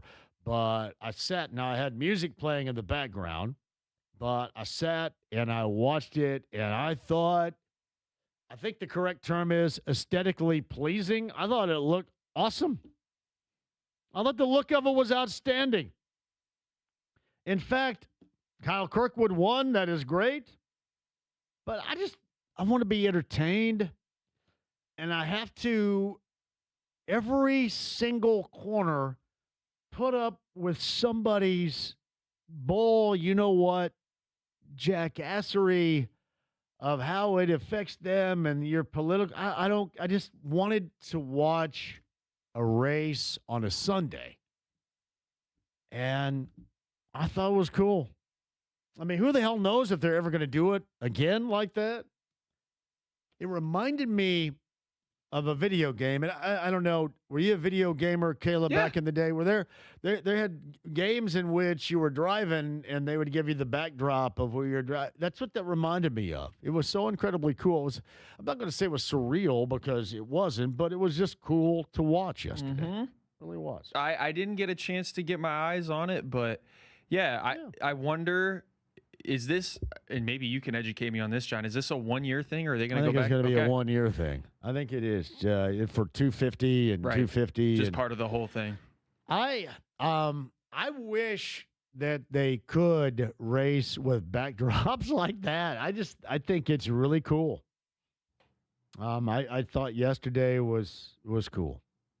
But yeah, that's probably going to be a one and done moment for that, for real. I don't feel like getting into Jed York and the prostitute stuff today. That's all right. Yeah, I think we're okay. I'm not really feeling it today. So yeah, not the Jed York conversation. It's going to be interesting. I did try to explain to my mom over the weekend. I told you I would try to explain to her about the DAZN thing. So I've come to the conclusion I'm going to set up a TV with a Roku stick in her. I guess we're going to have to create a parlor for her.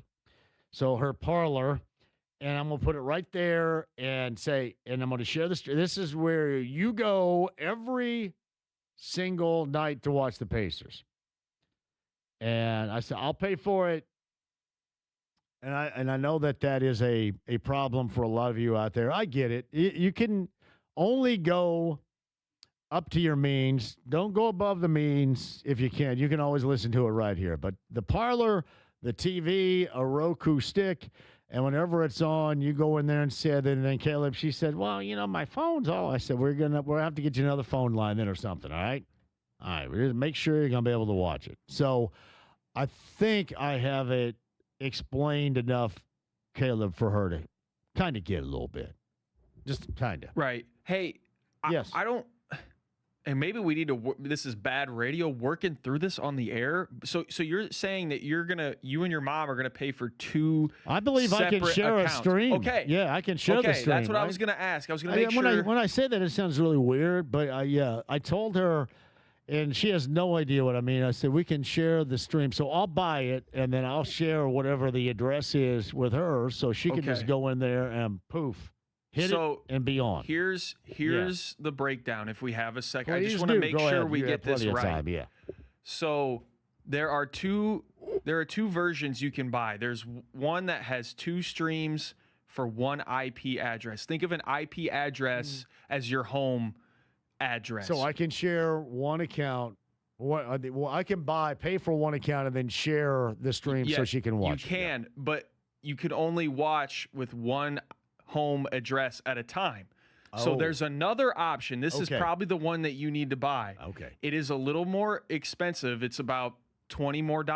Yeah. But you get 5 streams and 2 IP addresses. So in that case, that way you and your mom at the same time could watch. That's what I'll have to do. So you'll have to do that one. Yeah, I'm not going to have it. She has a computer right now, and I have to hear about how this doesn't print and that doesn't print out. And I go, all right, so there's zero way I'm going to have her deal with this. I'm going to handle it. I think that's the one you got to go if you're going to be watching at the same time. Yes, there's no question. Yeah. And that's a good info for people out there too. Yeah, we'll have to keep that in mind too. I'm gonna have to. You have to remind me of that too, because it's $20 more to do it that way. So it'd be $80 total instead of $60. Is that $80 not per? It's just $80 in one $80 for lump. the year. If you do the early bird, it's still the early. Remember that early bird is the key here. October the 15th. Yes. Early bird. You can go on the I think the Pacers website and sign up to be notified when you can purchase it. So the early bird. That is going to be me, pal, right there. You are an early bird though in real life too. Exactly. Very early bird indeed. All right, Stephen Holder's going to join us coming up at the top of the hour. Fever a winner last night. We talked about that with Pat Boyer. Then they had lost 2 straight moving into last night. It was the second of a back-to-back. They have one more game coming up on Friday, and then it's going to be a layoff for, 2.5 or so weeks, and then they get back into it because of the FIBA basketball break, and then they get back into it once again. And once they get back into it, we're going to be deep into the start of the Colts season. Colts preseason matchup. We'll ask Steven if anything stood out to him other than the kicking matchup now really getting down to business, where everybody had suggested it was Blake Grupe and his gig to lose leading into. Have you noticed? Does the slide for Grupe coincide with the Grupe appearance on this show? I think you're on to something. Like that's the case right there. You called it. Can't say you didn't warn him either. I tried to tell him. I said, you may not want to come on this that. show because I jack up everything with everybody. Hey, by the way, too, I have we play basketball together on Tuesday nights, and there's only 10 dudes out there, so clearly we have to wear different color shirts. I always say this. I said, there's only 10 guys out here. If you pass to the wrong guy, it's probably because you suck. I mean, it's really nothing other than you. Anyway, there's only 10 guys. It's not like you're on a football field or something. But I got you a coveted reversible the other day. Is it with you right now? It's in my house. I forgot. I should have brought it yesterday. Bring it tomorrow to the show so you can show the YouTube stream what this reversible looks like. I broke out of a slump yesterday morning. I felt really good yesterday morning for the first. I think I had a 3 week slump. I was in. So I broke out of it yesterday. Felt really good. But yeah, I got a reversible for you for Tuesday nights where the dentist and company apparently cannot figure out who's on their team. Say, wait a minute. You had the ball and you've got 4 other options out here. I mean, how difficult is this? We have to be wearing uniforms, do we? Great. Anyway, Stephen Holder about what he witnessed on Saturday. I have said this. I think the best part about Saturday was the Colts pregame huddle and touchdown town with all of you out there. That was it. And I don't know what band it was. Somebody can help me. I know Alec Pierce's dad and uncle played part of the way, but there was a different band out there, and they played 90s alternative at the beginning, and they sounded great. Can anybody recall who that was? But they did, I heard Pearl Jam, I heard Radiohead, and then they did a song by the Cult from the 80s, which is awesome, She Sells Sanctuary. I thought it was great. I just don't know who the hell they are. I'm assuming it was basically 90s alternative and grunge cover band. But it's great. That's all taking place in Touchdown Town, as we'll be back there coming up again this Saturday. Our quick break will come back. Stephen Holder is going to join us coming up at the top of the hour. This is 93.5 and 107.5 The Fan.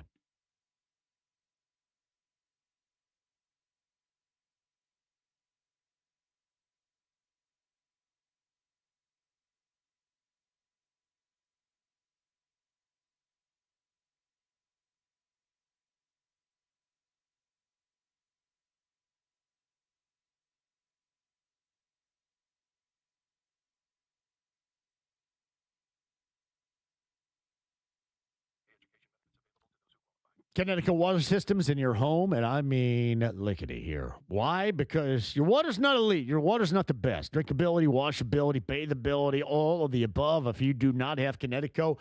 But I've got your back here. Or further, my friend Joe can help you out too. So Joe's going to go to your house. You'll sign up for this, Connecticut.com, free in-home water test, right? They'll find out exactly what needs to be done, and then they will put together exclusively for your home water needs. This is not one size fits all generic city right here. And that's what you're going to get other places. Connecticut designed exclusively for you and your in-home water needs.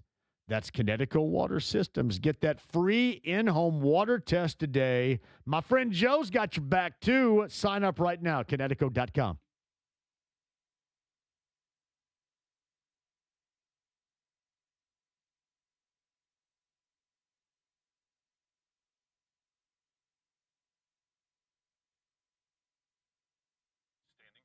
Hey, John here for my friends at Moyer Fine Jewelers.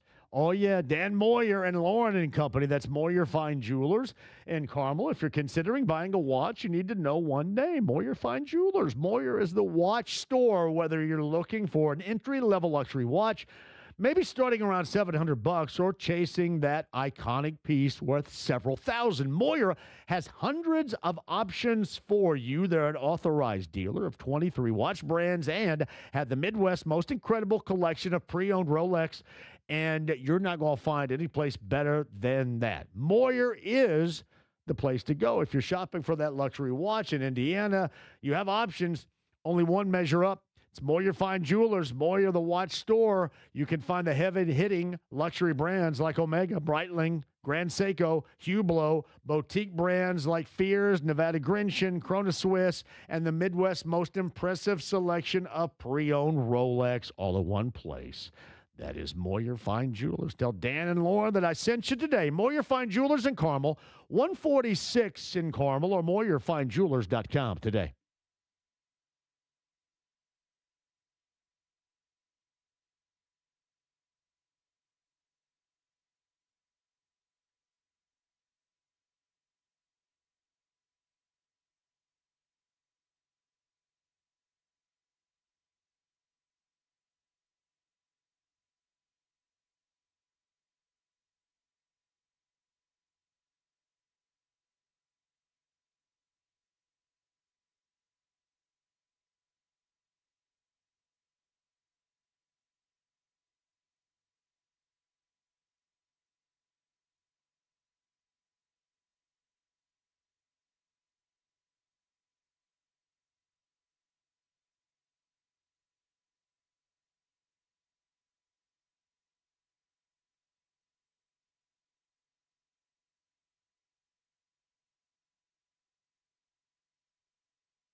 The Ride with JMV. JMV does not suck at all. 93.5 and 107.5.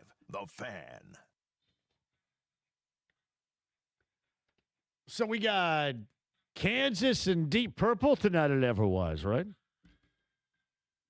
We sent a lot of people to go see Garth Brooks over the course of the weekend. 4 shows in all at Gainbridge Fieldhouse. And this is what I heard the most from yesterday. And obviously the performance, the theatrics, the enthusiasm, the energy from Garth Brooks, who's in his 60s, still incredible. But how many of you yesterday attended the 2 o'clock, the matinee Garth Brooks concert at Gainbridge Fieldhouse and came away wondering why concerts don't happen like that more at 2 o'clock on a Sunday or in the afternoon, like matinees on the weekend? Now, maybe this is just like an old guy view, old person view, decrepit commentary, fossilized dialogue. But beyond the show theatrics itself, most of the people got a hold of me afterwards and said, I go for a show that starts at 2. I'm back home on a Sunday night and good to go around 7 o'clock, if not earlier, 6 o'clock.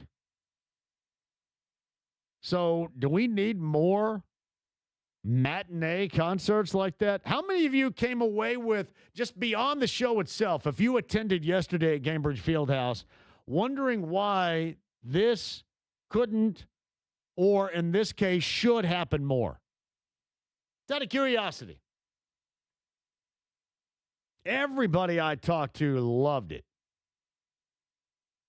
And loved it being in the afternoon. 2 o'clock was the start time yesterday for that.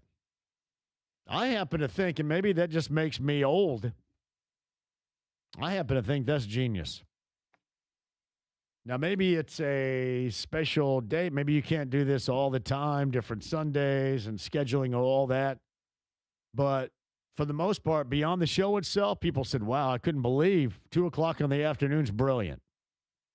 And obviously, it was the 4th of 4 back-to-back-to-back-to-back shows. Thoughts? Stephen Holder's going to join us on the other side. Anything we can cobble together coming out of that preseason game number 2 at home against the Falcons on Saturday. Stephen has that and a whole lot more coming up next.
The Ride with JMV. 93.5 and 107.5. The Fan. But I also had Matt Gay on a couple of years ago, so that's why I want you to knock on wood when you're done with this conversation, okay? I don't mean that you're superstitious. Maybe you are, maybe you aren't. But make sure you cover, we want to cover our asses here, okay? So knock on some wood. I'll be just good. I'll be just fine. I'll control what I control. I'll be all right. Rigoberto Sanchez puts it down. Kick is up. Plenty of leg, and it is good. Blake Groupie 0 for 1 last week. Or did he miss that? Oh, my goodness. He missed it from 36. And so the kicking battle wages on. Man. Matt Taylor and Charles Arbuckle, the Colts Radio Network right there. I tried to tell you, brother. I felt bad. I remember Matt Gay came on this show at camp when he was here, and we had the most fantastic conversation. He was a big fan of Joe's Grill in Westfield, which obviously I'm a huge fan of. I'm there all the time. Nally and Miller and, Romy and Sarah up there with us every time. We're at the Westfield location of Joe's Grill, and Matt Gay was a big fan of that place. We had a great conversation, and then he couldn't kick a lick after that conversation, and I warned Blake Groupie of something similar. And really, since that point in time, it has been problematic. So now you get Schrader and you get Groupie. I don't know how many of you want to hear regarding that dialogue about a kicking battle, but it is significant. And there's all of a sudden Groupie and Schrader may be a hit. I know Mike Chappell's changed his opinion. He was all Groupie beforehand, but now it's Schrader. We'll see where that goes. The point I made before the top of the hour, JMV, 317-239-1070. This is the text line. I was at the 2 o'clock show yesterday. It was glorious. Matinee show should be a total thing. Listen, those of us today, because you're not consistently having new great music created. Let's face it now. With where we are technology-wise and social media, we're in a new music creational funk. Thus, everybody relies on back in the day. Relies on what we have known over our years. And for those of us of the older generation, especially those that can really afford to pay for those tickets, why not more concert matinees? Why not? I can't honestly remember if they did ever exist. Obviously, festivals, whether it was Lollapalooza or WOMAD or Lilith Fair or Horde Fest. That's Horde, by the way, Horde Fest. Or I think yesterday was the Outlaw Music Fest, right? Willie Nelson, Avett Brothers. But Garth Brooks playing a matinee, I thought was genius. And I don't know if it just was stuck in there because of the timing of it all. I just heard more about that yesterday than I did anything else. The 2 o'clock concert at Gainbridge Fieldhouse. Who out there, let me see a show of hands, thinks there needs to be more of those? Back to that in a second. On the Andy Moore Automotive Group hotline, he's from ESPN on ESPN.com. We both attended a matinee Saturday performance regarding the Colts and probably wish we were doing something else most of the time. Stephen Holder joins us now. Hello, Stephen. How are you? I'm doing well. What a matinee it was. I'll tell you. I was entertainment value, baby. I was trying to think of the redeeming quality of that performance, like anywhere. Any significant takeaways? Because I struggled to find outside of the kicking battle now even closer, or if not completely changed overall. I found it really difficult, anything compelling to locate after that preseason game 2 Saturday?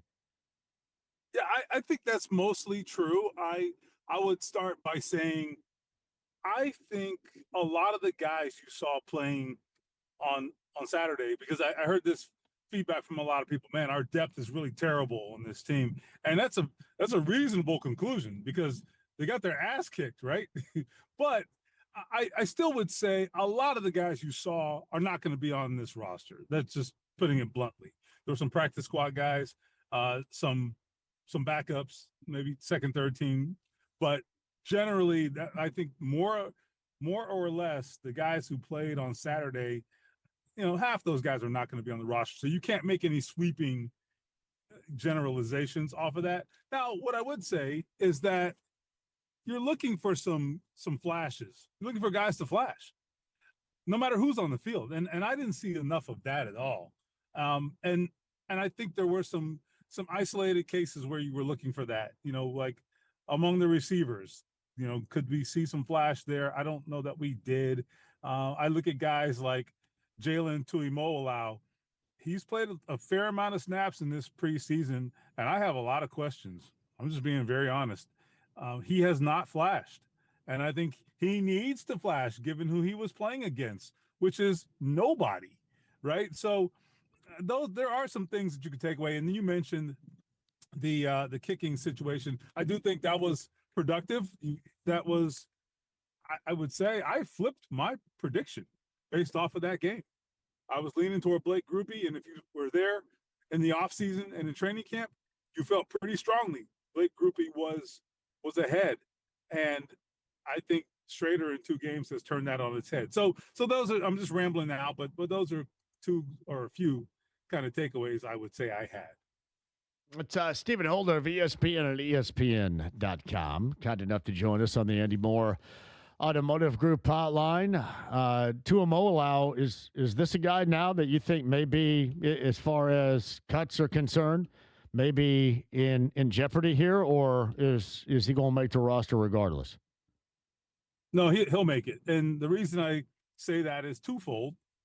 Number one, he is a second-round pick in his second year who only plays sparingly in year 1, right? So, you can talk yourself into the idea that, well, he didn't play that much and we haven't seen that much of him. And I think that's probably a fair assessment. But before I go on, the other thing at play is that they don't have a lot of proven depth at the edge spot right now. So I think he makes it just based on the circumstances. You know what I mean? That being said, over the course of this season, if other guys play better than he does, I don't know that his playing time is going to go up significantly. Right now, I think you're looking at a situation where, certainly Arden Key and Leatu Latu are your first 2 guys. And then after that, I think you're looking at Michael Clemens. And then it should be Clemens and Tuimoloau should be your second wave, right? But I think if he doesn't produce, now guys like George Gums come into play, the rookie out of Florida, who has definitely flashed more in training camp and in the preseason games. I've seen flash from him. I've not seen it from Tuimoloau. And I don't know if the Colts are ready to go there and to start talking about this publicly. I don't expect that, but I am thoroughly underwhelmed. I'm sorry, and I don't mean to pick on the kid, but he should be showing more. Where's former teammate at Ohio State, Caden Curry, in this equation right now, coming off of Saturday?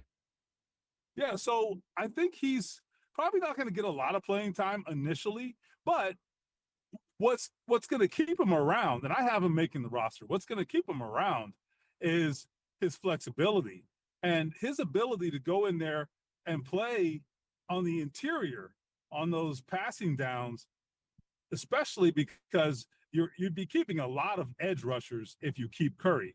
And I think they will, but if you keep him, you have to justify keeping like 6 edge rushers, which is a lot, right? And they can't all play. The way you justify it, in my opinion, is, well, hey, he's going to be like our Tyquan Lewis light. You know what I'm saying? And that means a guy who technically is a defensive end, but really can be an inside-outside pass rusher. I like what he did, particularly in week 1 of the preseason, as an interior rusher. And if you can get a guy in there that maybe is undersized, but can out-quick those guards like he's done, now you got a good matchup on your hands. And he's just got to prove that he can do it against the big guys. You know, when I say the big guys, I mean the starting caliber players, right? And so we'll see if he gets a chance to do that against Detroit on Saturday. Stephen, I've always said this, especially during the Manning era, which was much different. We know this to be true, but we should also view it with this era of Daniel Jones. You don't hold your breath because you just feel like there's probably some sort of injury situation waiting to jump on you around the corner. That said, where are we with the backup quarterback? Somebody had asked me earlier today if I feel the need that they need somebody of the Gardner Minshew, somebody you can count on a little bit more. And I just said, listen, to me, that's not going to happen. That's not even a thought. It's going to be, either one of these guys to back up, if not both these guys on the roster. But where are we with the backup quality quarterback category with this group? Because I know it's ultimately Daniel Jones or nothing right here as far as the success of this team is concerned. But knowing there's probably going to be some injury situation down the road, where are we at the backup position right now? Or further, where are you with it? Yeah, I would say I think they'll both be here, Riley Leonard and Anthony Richardson. And personally, I mean, I lean very strongly toward Anthony Richardson. I think it's a different conversation than whether you like him as a starter. I think the people who are on that train about like, hey, get this guy out of here, he shouldn't be our quarterback. Okay, that's fine, but that's a different conversation. We are talking about number 2. And at number 2, I would say this is how I would view this. If Daniel Jones has an ankle twist or something and misses a start, God forbid. Okay, but these things happen all the time. If he has a bum ankle and can't play, just for instance, now take the other team that you're playing that week. Who are they most worried about playing? Anthony Richardson or Riley Leonard? I think with Riley Leonard, you're going to run a conventional offense. It doesn't mean that you can't win with that, but I think they're preparing for a standard fair game plan, right? With Anthony Richardson, you got wrinkles. And if it's a one-game situation in particular, I think if you're the defensive coordinator, it's giving you some fits because you got to prepare for a lot of possibilities, and you've just got to prepare for the athlete that he is. So I think it's pretty obvious to me. You take the guy with the pedigree who maybe does some bonehead stuff sometimes, but I mean, he can make you right even when the play is wrong. I mean, we saw that on Saturday with a joke of an offensive line playing in front of him, in front of both guys, frankly. So that's what I would say. So as far as the offensive line is concerned, the starters are etched. We know that. But what do you think about the depth? Because that was my overwhelming thought on Saturday. Yes, a lot of guys that aren't going to be playing with this team, but it is still very easy and I think appropriate to look at and to be critical of the lack of depth. What about that depth along the offensive line? You are correct to be concerned. Now, I would say Farmer, they feel good about the draft pick, and they should, right? He is going to be the first guard off the bench. They see him as a future starter, more than likely, depending on what happens contractually with some of those guys. So I think you'll see him be sort of etched in stone as their first interior offensive lineman off the bench. But you cannot have watched training camp and the preseason and not at some point said to yourself, what the hell is going on with these snaps? The center position is a problem. Okay. Bortolini better play all 17. Or I think the other alternative is you see a waiver claim there with somebody who can snap the freaking ball, because they have had just an atrocious situation with the lack of consistency with the shotgun snaps.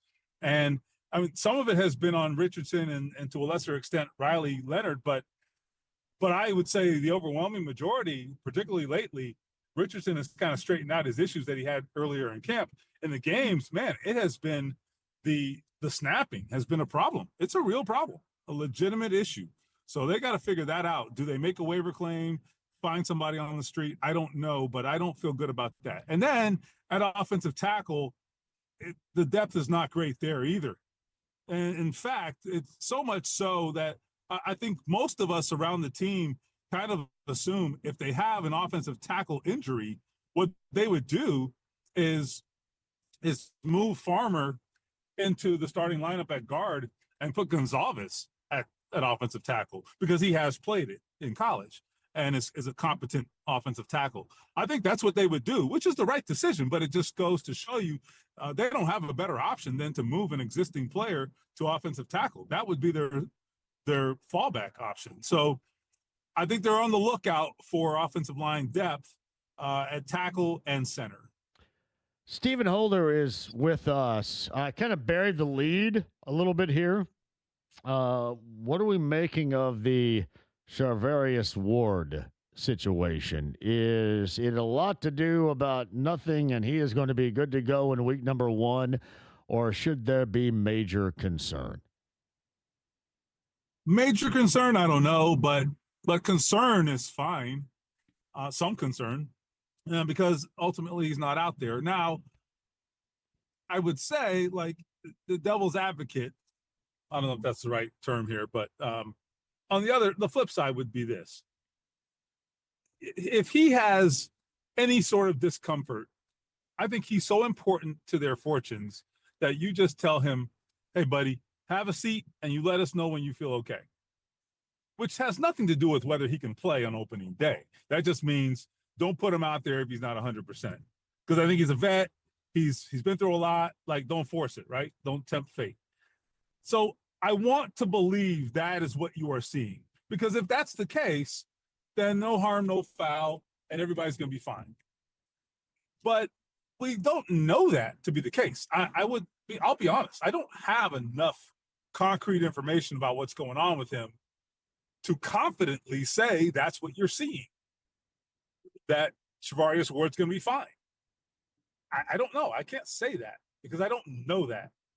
So I think until we know more, you just kind of have to keep an open mind. This thing could be one or the other. I don't know. And that's troubling because not knowing is problematic because I think he is so important to their fortunes. This thing, for it to work, you got to be solid at corner. And then with Cam Taylor-Britt being suspended for week 1, that is an added level of concern that you have because you're already, I think, beyond him. I hate the cornerback depth right now. Like, I hate it. So I think you got 4 corners. You got Sauce, Mooney Ward, Justin Wally, and Cam Taylor-Britt, I suppose. So you've got 4 corners that I feel good about putting out there on the field. The rest of those guys, if you swap them all out, I would be fine with it, frankly. Which out of that group do you think won't be a part of this team? And it's interesting. There were a couple of years ago, and everybody felt really good about Jalen Jones. That is clearly no longer the case. So that's an interesting one because I actually think he has had some flashes even in camp. He's had some bad moments in camp, but they all have, to be honest, those backup guys. And I think, people have seen him make a few plays here in the preseason. I mean, the guy has talent and he has length and he has attributes, The problem there is the Colts feels at least like they're pretty dug in on him not being a fit for the scheme that they run. And that might be true. He is definitely he definitely thrived in the zone scheme that Gus Bradley ran. That's true. And he was drafted for that. So that's fair. But I also think at the end of the day, it boils down to, are the other guys playing better? And I don't know if that's true, So I don't know if it's enough to flip that equation because they haven't really given this kid the time of day since Lou Anarumo's gotten here. I think it's pretty obvious. They've bent over backwards to not play him. So, I mean, Mekhi Blackman has basically done everything he can to get cut and hasn't. So all I can tell you is that they seem really stuck on Jones really not being a fit for what they want to do. I don't know. I think that's going to be a waiver wire, a potential waiver wire target. I think is that 5th and 6th cornerback. I would look for that to be in play. What is so far to you, Stephen, the world, the post Zaire Franklin world of Colts linebackers look like to this point? It's an adventure. It's an adventure because say what you want about Zaire Franklin, but at least I knew who the hell the starting linebackers were going to be. I don't know that right now. And if I'm being honest, I don't know if the Colts know.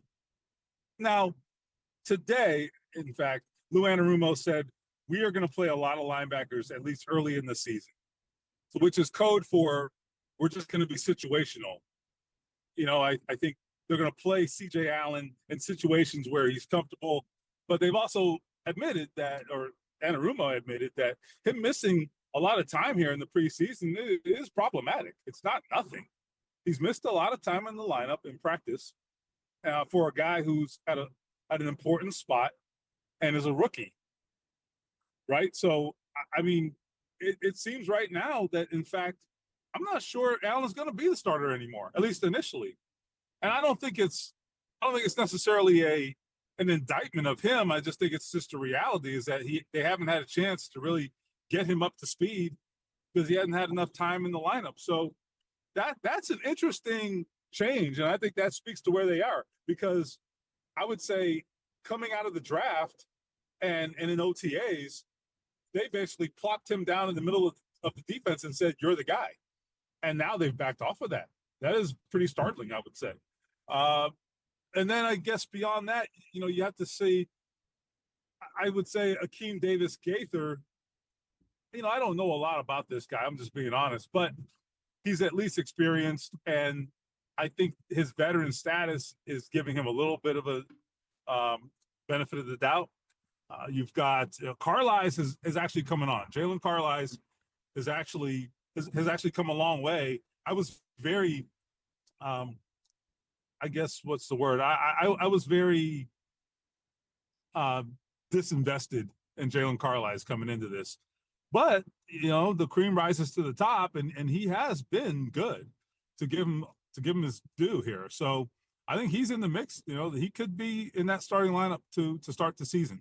The Keenan Allen signing that will allow the Colts to do what? Who's going to lose a gig because of that signing last week? Well, I think it's 1-for-1. It's Laquan Treadwell for me. They, at least based on the way I had it projected, I had Treadwell as the 6th wide receiver. And if that's the case, then I think you bump him and now it's Allen. So, which is very convenient because he wears number 13, which Allen wants, right? So that might work out for him. So that's the way I see that. But there is that return kick and punt returner position, and that's still sort of in flux. I am leaning toward Coleman Owen. A lot of people in my roster projection, excuse me, which posted on ESPN.com today, I got a little grief from people about cutting Deion Burks, the 7th round pick. And I really think that's based upon just the lack of consistency I saw from him in training camp. There's no question that Coleman Owen was much more consistent in training camp for me. Now, will what Burks has done in the games outweigh that? I don't know. I mean, he's flashed a little bit. Is it enough? I don't know. But I thought he was very, very underwhelming in training camp, I'm not, crapping on the kid. I mean, he's a 7th round pick, right? And this was a project, right? How is a speedy guy from Oklahoma, how is he dropped to the 7th round? Because he was a very raw prospect. It was very clear to everybody in the draft. I wondered why. And then I saw it in training camp, and I was like, well, this guy's just not ready. Every day I would say it. He had chance after chance. He never did it. So we'll see. They want to like him, and we'll see if he's done enough here pretty soon. Stephen Holder of ESPN and ESPN.com is on the Andy Moore Automotive Group hotline. What's going to be the viewpoint of what we see coming up on Saturday in that final preseason game against Detroit? I'm interested to see how Steichen approaches this. I mean, they don't have joint practices this week, so you could theoretically talk yourself into playing some starters when they haven't done anything in preseason games so far. Does that concern me? Does that bother me? Not a lot. You know, they've had 3 joint practices. They went hard. They did a lot. Very competitive. I liked what I saw from them. So I think that matters, you know, a great deal. But I think it would be nice maybe to see that offense for a series or two and the defense for a series or two. I mean, I think there's value in that. You know, but I don't expect Daniel Jones to play. I know he would love to, but I just don't see that happening. I think there's like a 0.1% chance of him playing. So that's what I envision. And what is going to be interesting if Jones doesn't play and the starters do, then how do they handle quarterback, right? Who is under center with that starting offensive line, which is, you know, something neither guy has had a chance. Neither of the backup quarterbacks have had a chance to do this preseason. So a couple of interesting things to look at, and we'll see how they go. So how many of these Colts players are playing in this softball game tonight?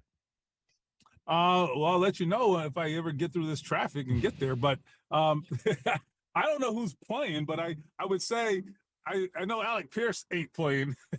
That was made very clear. Speaking of Alec Pierce, he went out. I was in Touchdown Town for the pregame show. He came out and introduced his dad's and uncle's band. So I thought there's zero way he's not participating in week number 1 if he's doing that. I feel pretty, well, I don't want to say pretty confident, but I feel relatively confident he's going to be fine. I think this could be the week. Okay. I think there's a shot. I think there's a shot. And now it's probably going to be he's probably going to be very limited. I don't know if he's in shape, certainly not football shape, right? So I don't know what you're going to get from him when he gets out there. But I do think he's close. I really do. And I haven't gotten any bad vibes. I saw him the other day in the locker room, and he's in very, very good spirits. The other thing I would say, and I've been repeating this for whatever it's worth, we were told by Alec 4 to 6 months. This week, in fact, roughly this week, later this week, is the 5-month mark. So he's well within the timeline, you know, and I think it's nervous.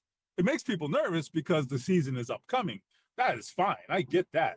But if you're talking about it from the perspective of like, was there a setback? Is he behind schedule? That is not true. That is 1,000% not true.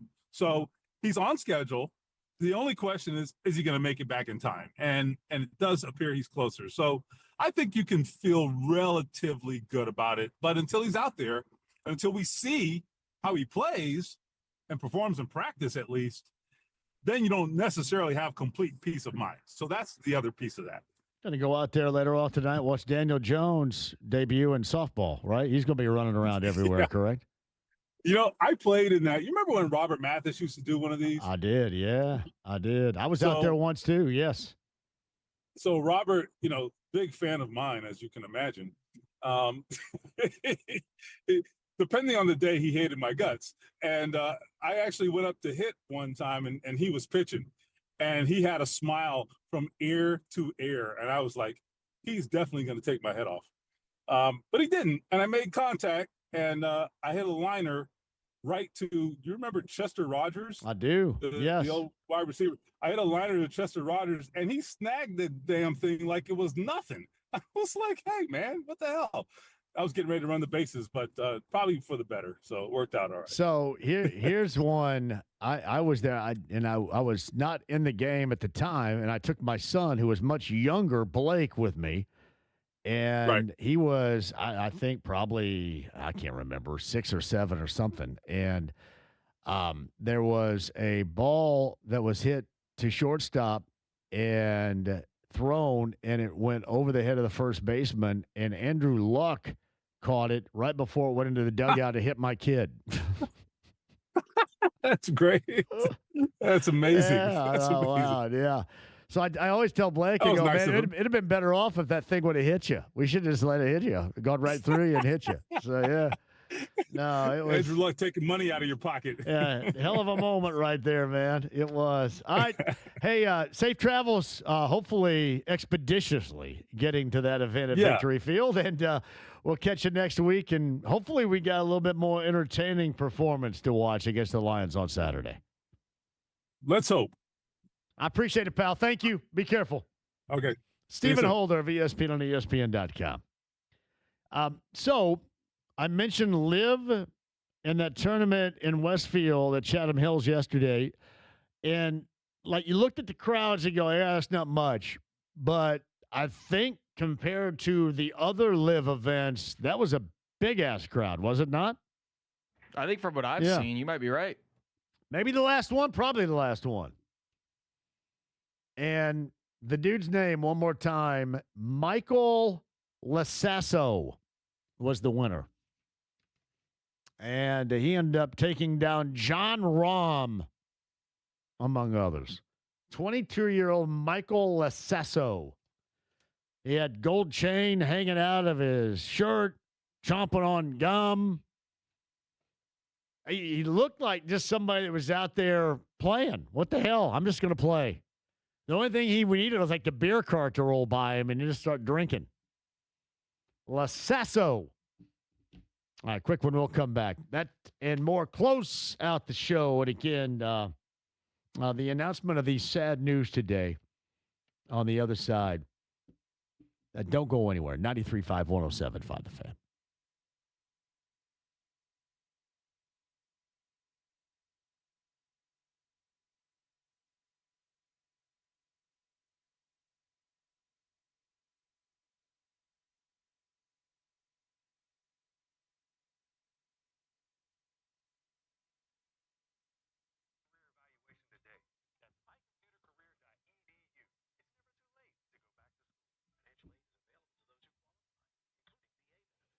Hey, John here for Andy Moore Buick GMC 131st at Road 37. That is in Fishers. And, of course, we're talking about my friend Eric Wilson.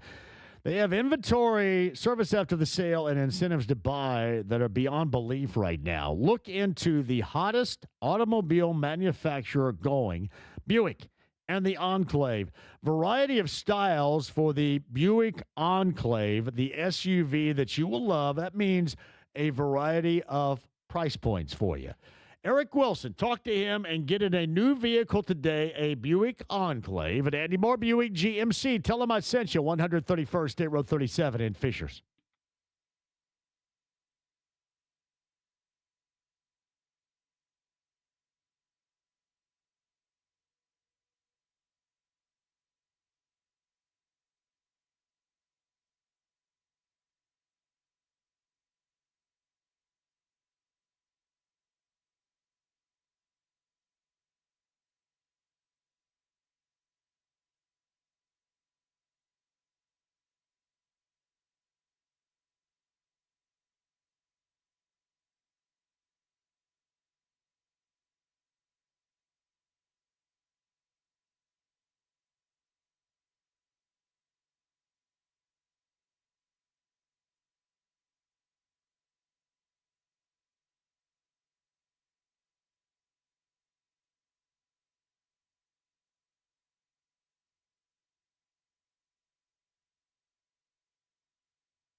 The Ride with JMV. Hey, you gonna stare all day or you gonna buy something? I'm gonna stare all day. 93.5 and 107.5. The Fan.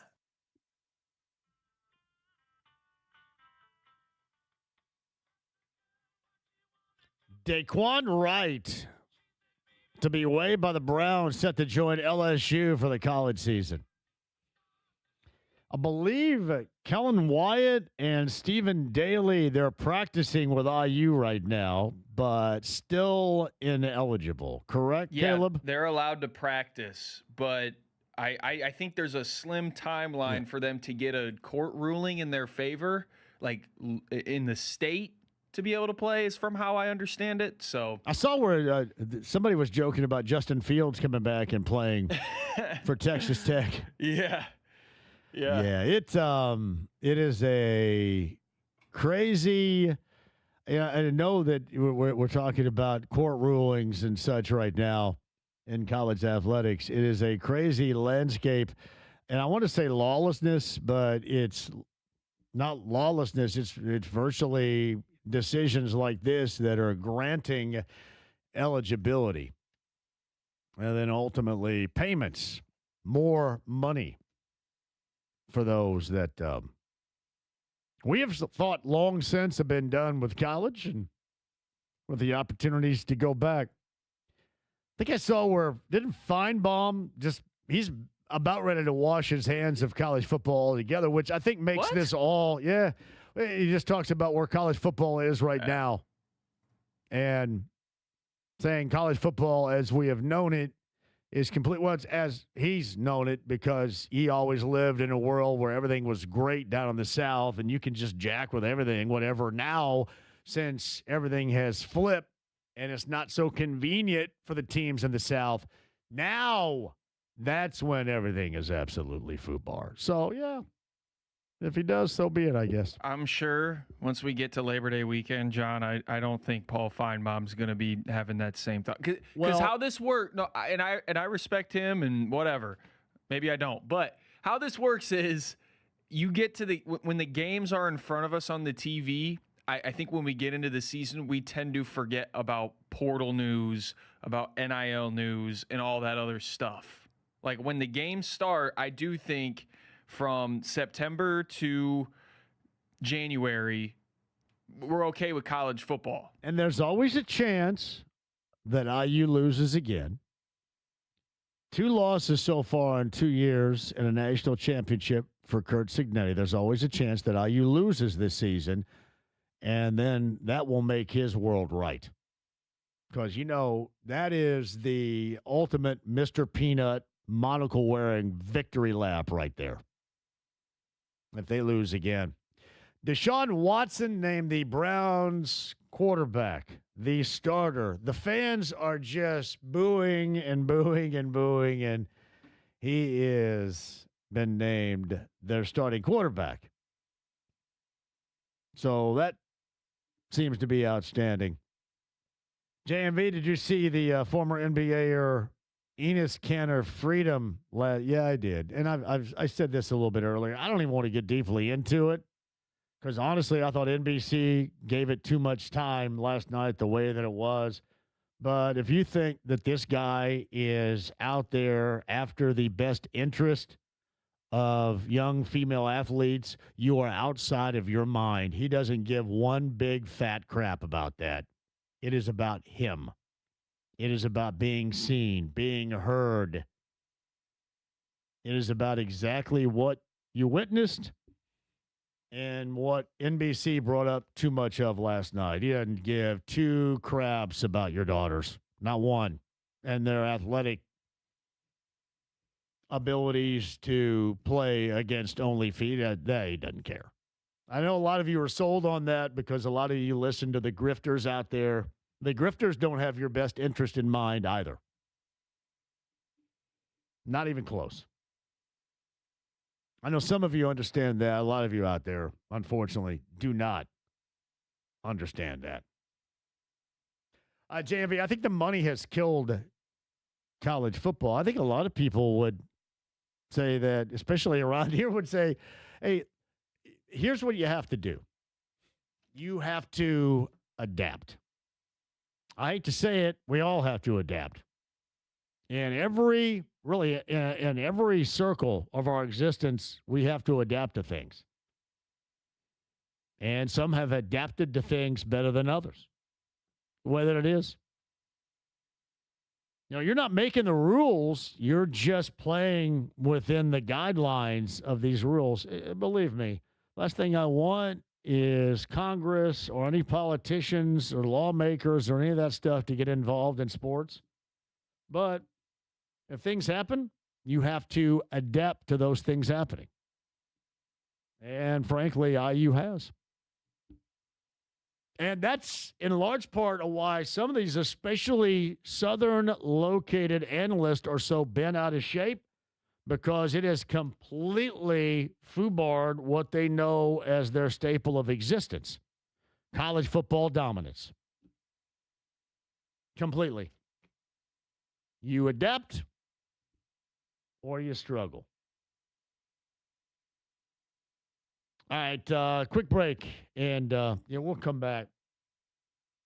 I want to mention this one more time. Jason Hammer came in here a little bit earlier, and I have known him and been a friend for the better part of 16 years. Matt Baer, who has for such a long time been just an incredible personality on 93 WIBC. The traffic reporter passed away at the age of 48. And we found that out a little bit earlier today. Again, 16 years, and we can go back to there being times as well where Matt was producing this show. But he was an incredible dude, a great guy. We constantly had conversations in the afternoon. And I will so much like everybody in this building so miss our friend. One of the better things that I have done in the 16 years or so that I've been here is when Tony Katz and I do the pre-race shows for the 500, I've always said, hey, can I toss this to Matt Baer Traffic?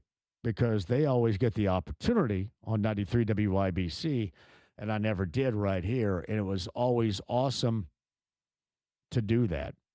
But just beyond the working everyday relationship for 16 years, Matt Baer has been just such a significant part of our lives, and my friend, and our friend. The most liked individual in this building. Matt Baer passed away today. Our friend Matt Baer was 48.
Oh, the best in realty, Mardito, Realty 317-755-4232, Mardito.com, Mardietel.com today. So empty nesting has probably hit the highest level right now because your kids have gone off to college.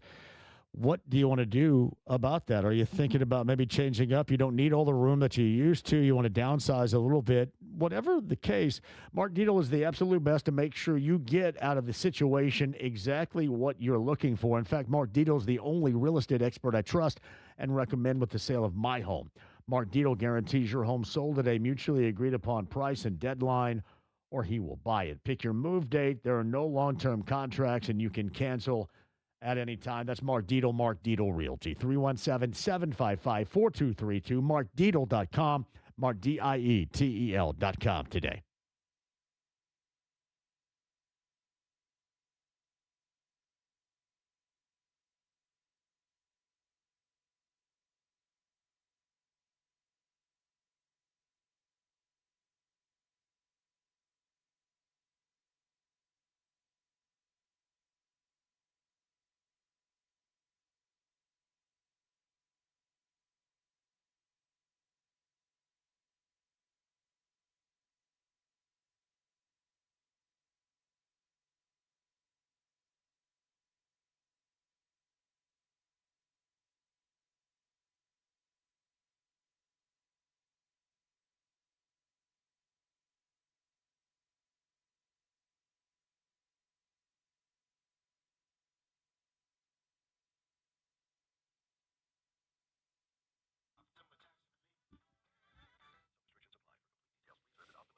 Hey, I got it here. Downtown location at north side of Indy, Clearwater Crossing. That is the District Tap with great happy hour specials. And they're going to find TVs everywhere. You're not going to miss a moment of anything. A great dining experience all the way around. 2 locations, downtown and on the north side of Clearwater Crossing. Check it out online, thedistricttap.com.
The Ride with JMV. This is how I eat corn on the cob. I boil it, I go shirtless out on my back deck, eat it, like I ravage it, and then throw the cob out into the back 40. 93.5 and 107.5. The Fan.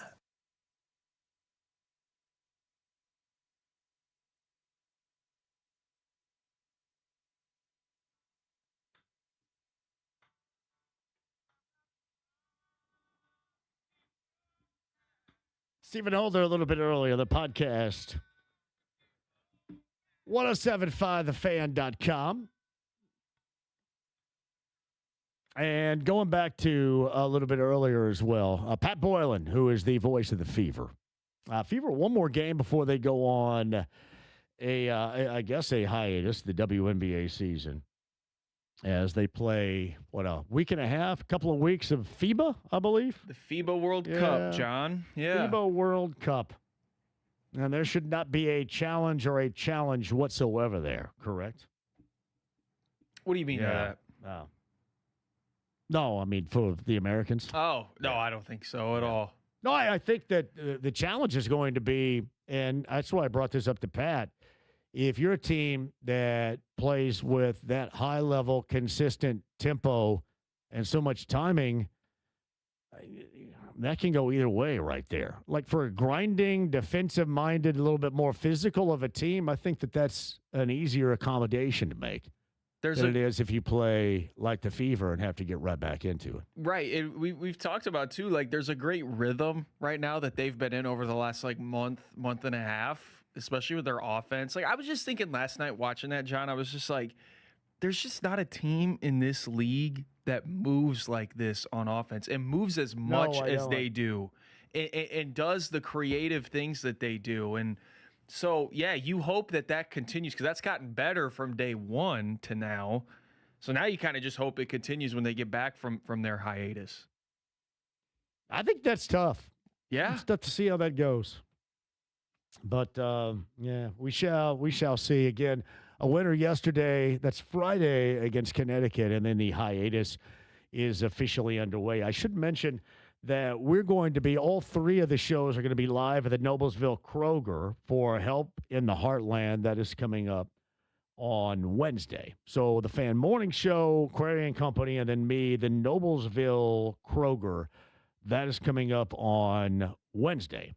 Help the Heartland. Friday, we start out our Bud Light Blue Fridays, and I think this is earlier than usual. Normally, we don't start until we lead up to the start of the regular season. But we start at the Mucky Duck at 65 at Southport Road with Bud Light, our friends from Zinc, coming up on Friday. And I'm going to have details for you.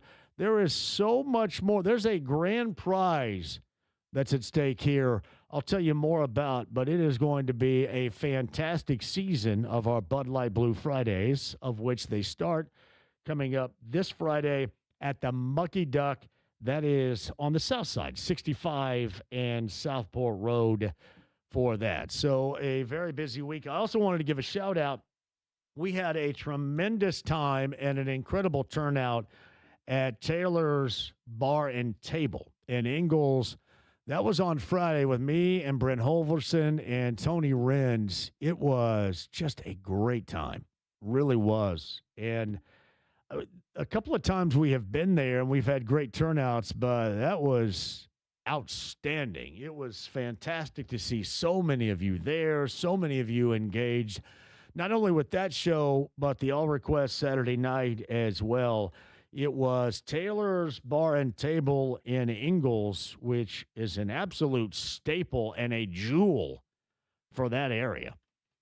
So we'll do that again. And by the way, we were talking to Chelsea that runs that place, and now she's going to end up running the one that is on the inbound to open up in the Carmel area, which is coming as well. You know how much we love Taylor's, whether we're talking about Nora or Greenbrier or that location in Ingalls, and a fourth that is upcoming here in the not-so-distant future that is coming to Carmel. I should also mention the Labor Day weekend bender happens. That is not this weekend, obviously, but the weekend after. We have back-to-back shows, 93.5 and 107.5 The Fan on a Friday at Mystic Waters Campground outside of Pendleton off of I-69. And then the Saturday, All Request Saturday night with me and DJ Skids.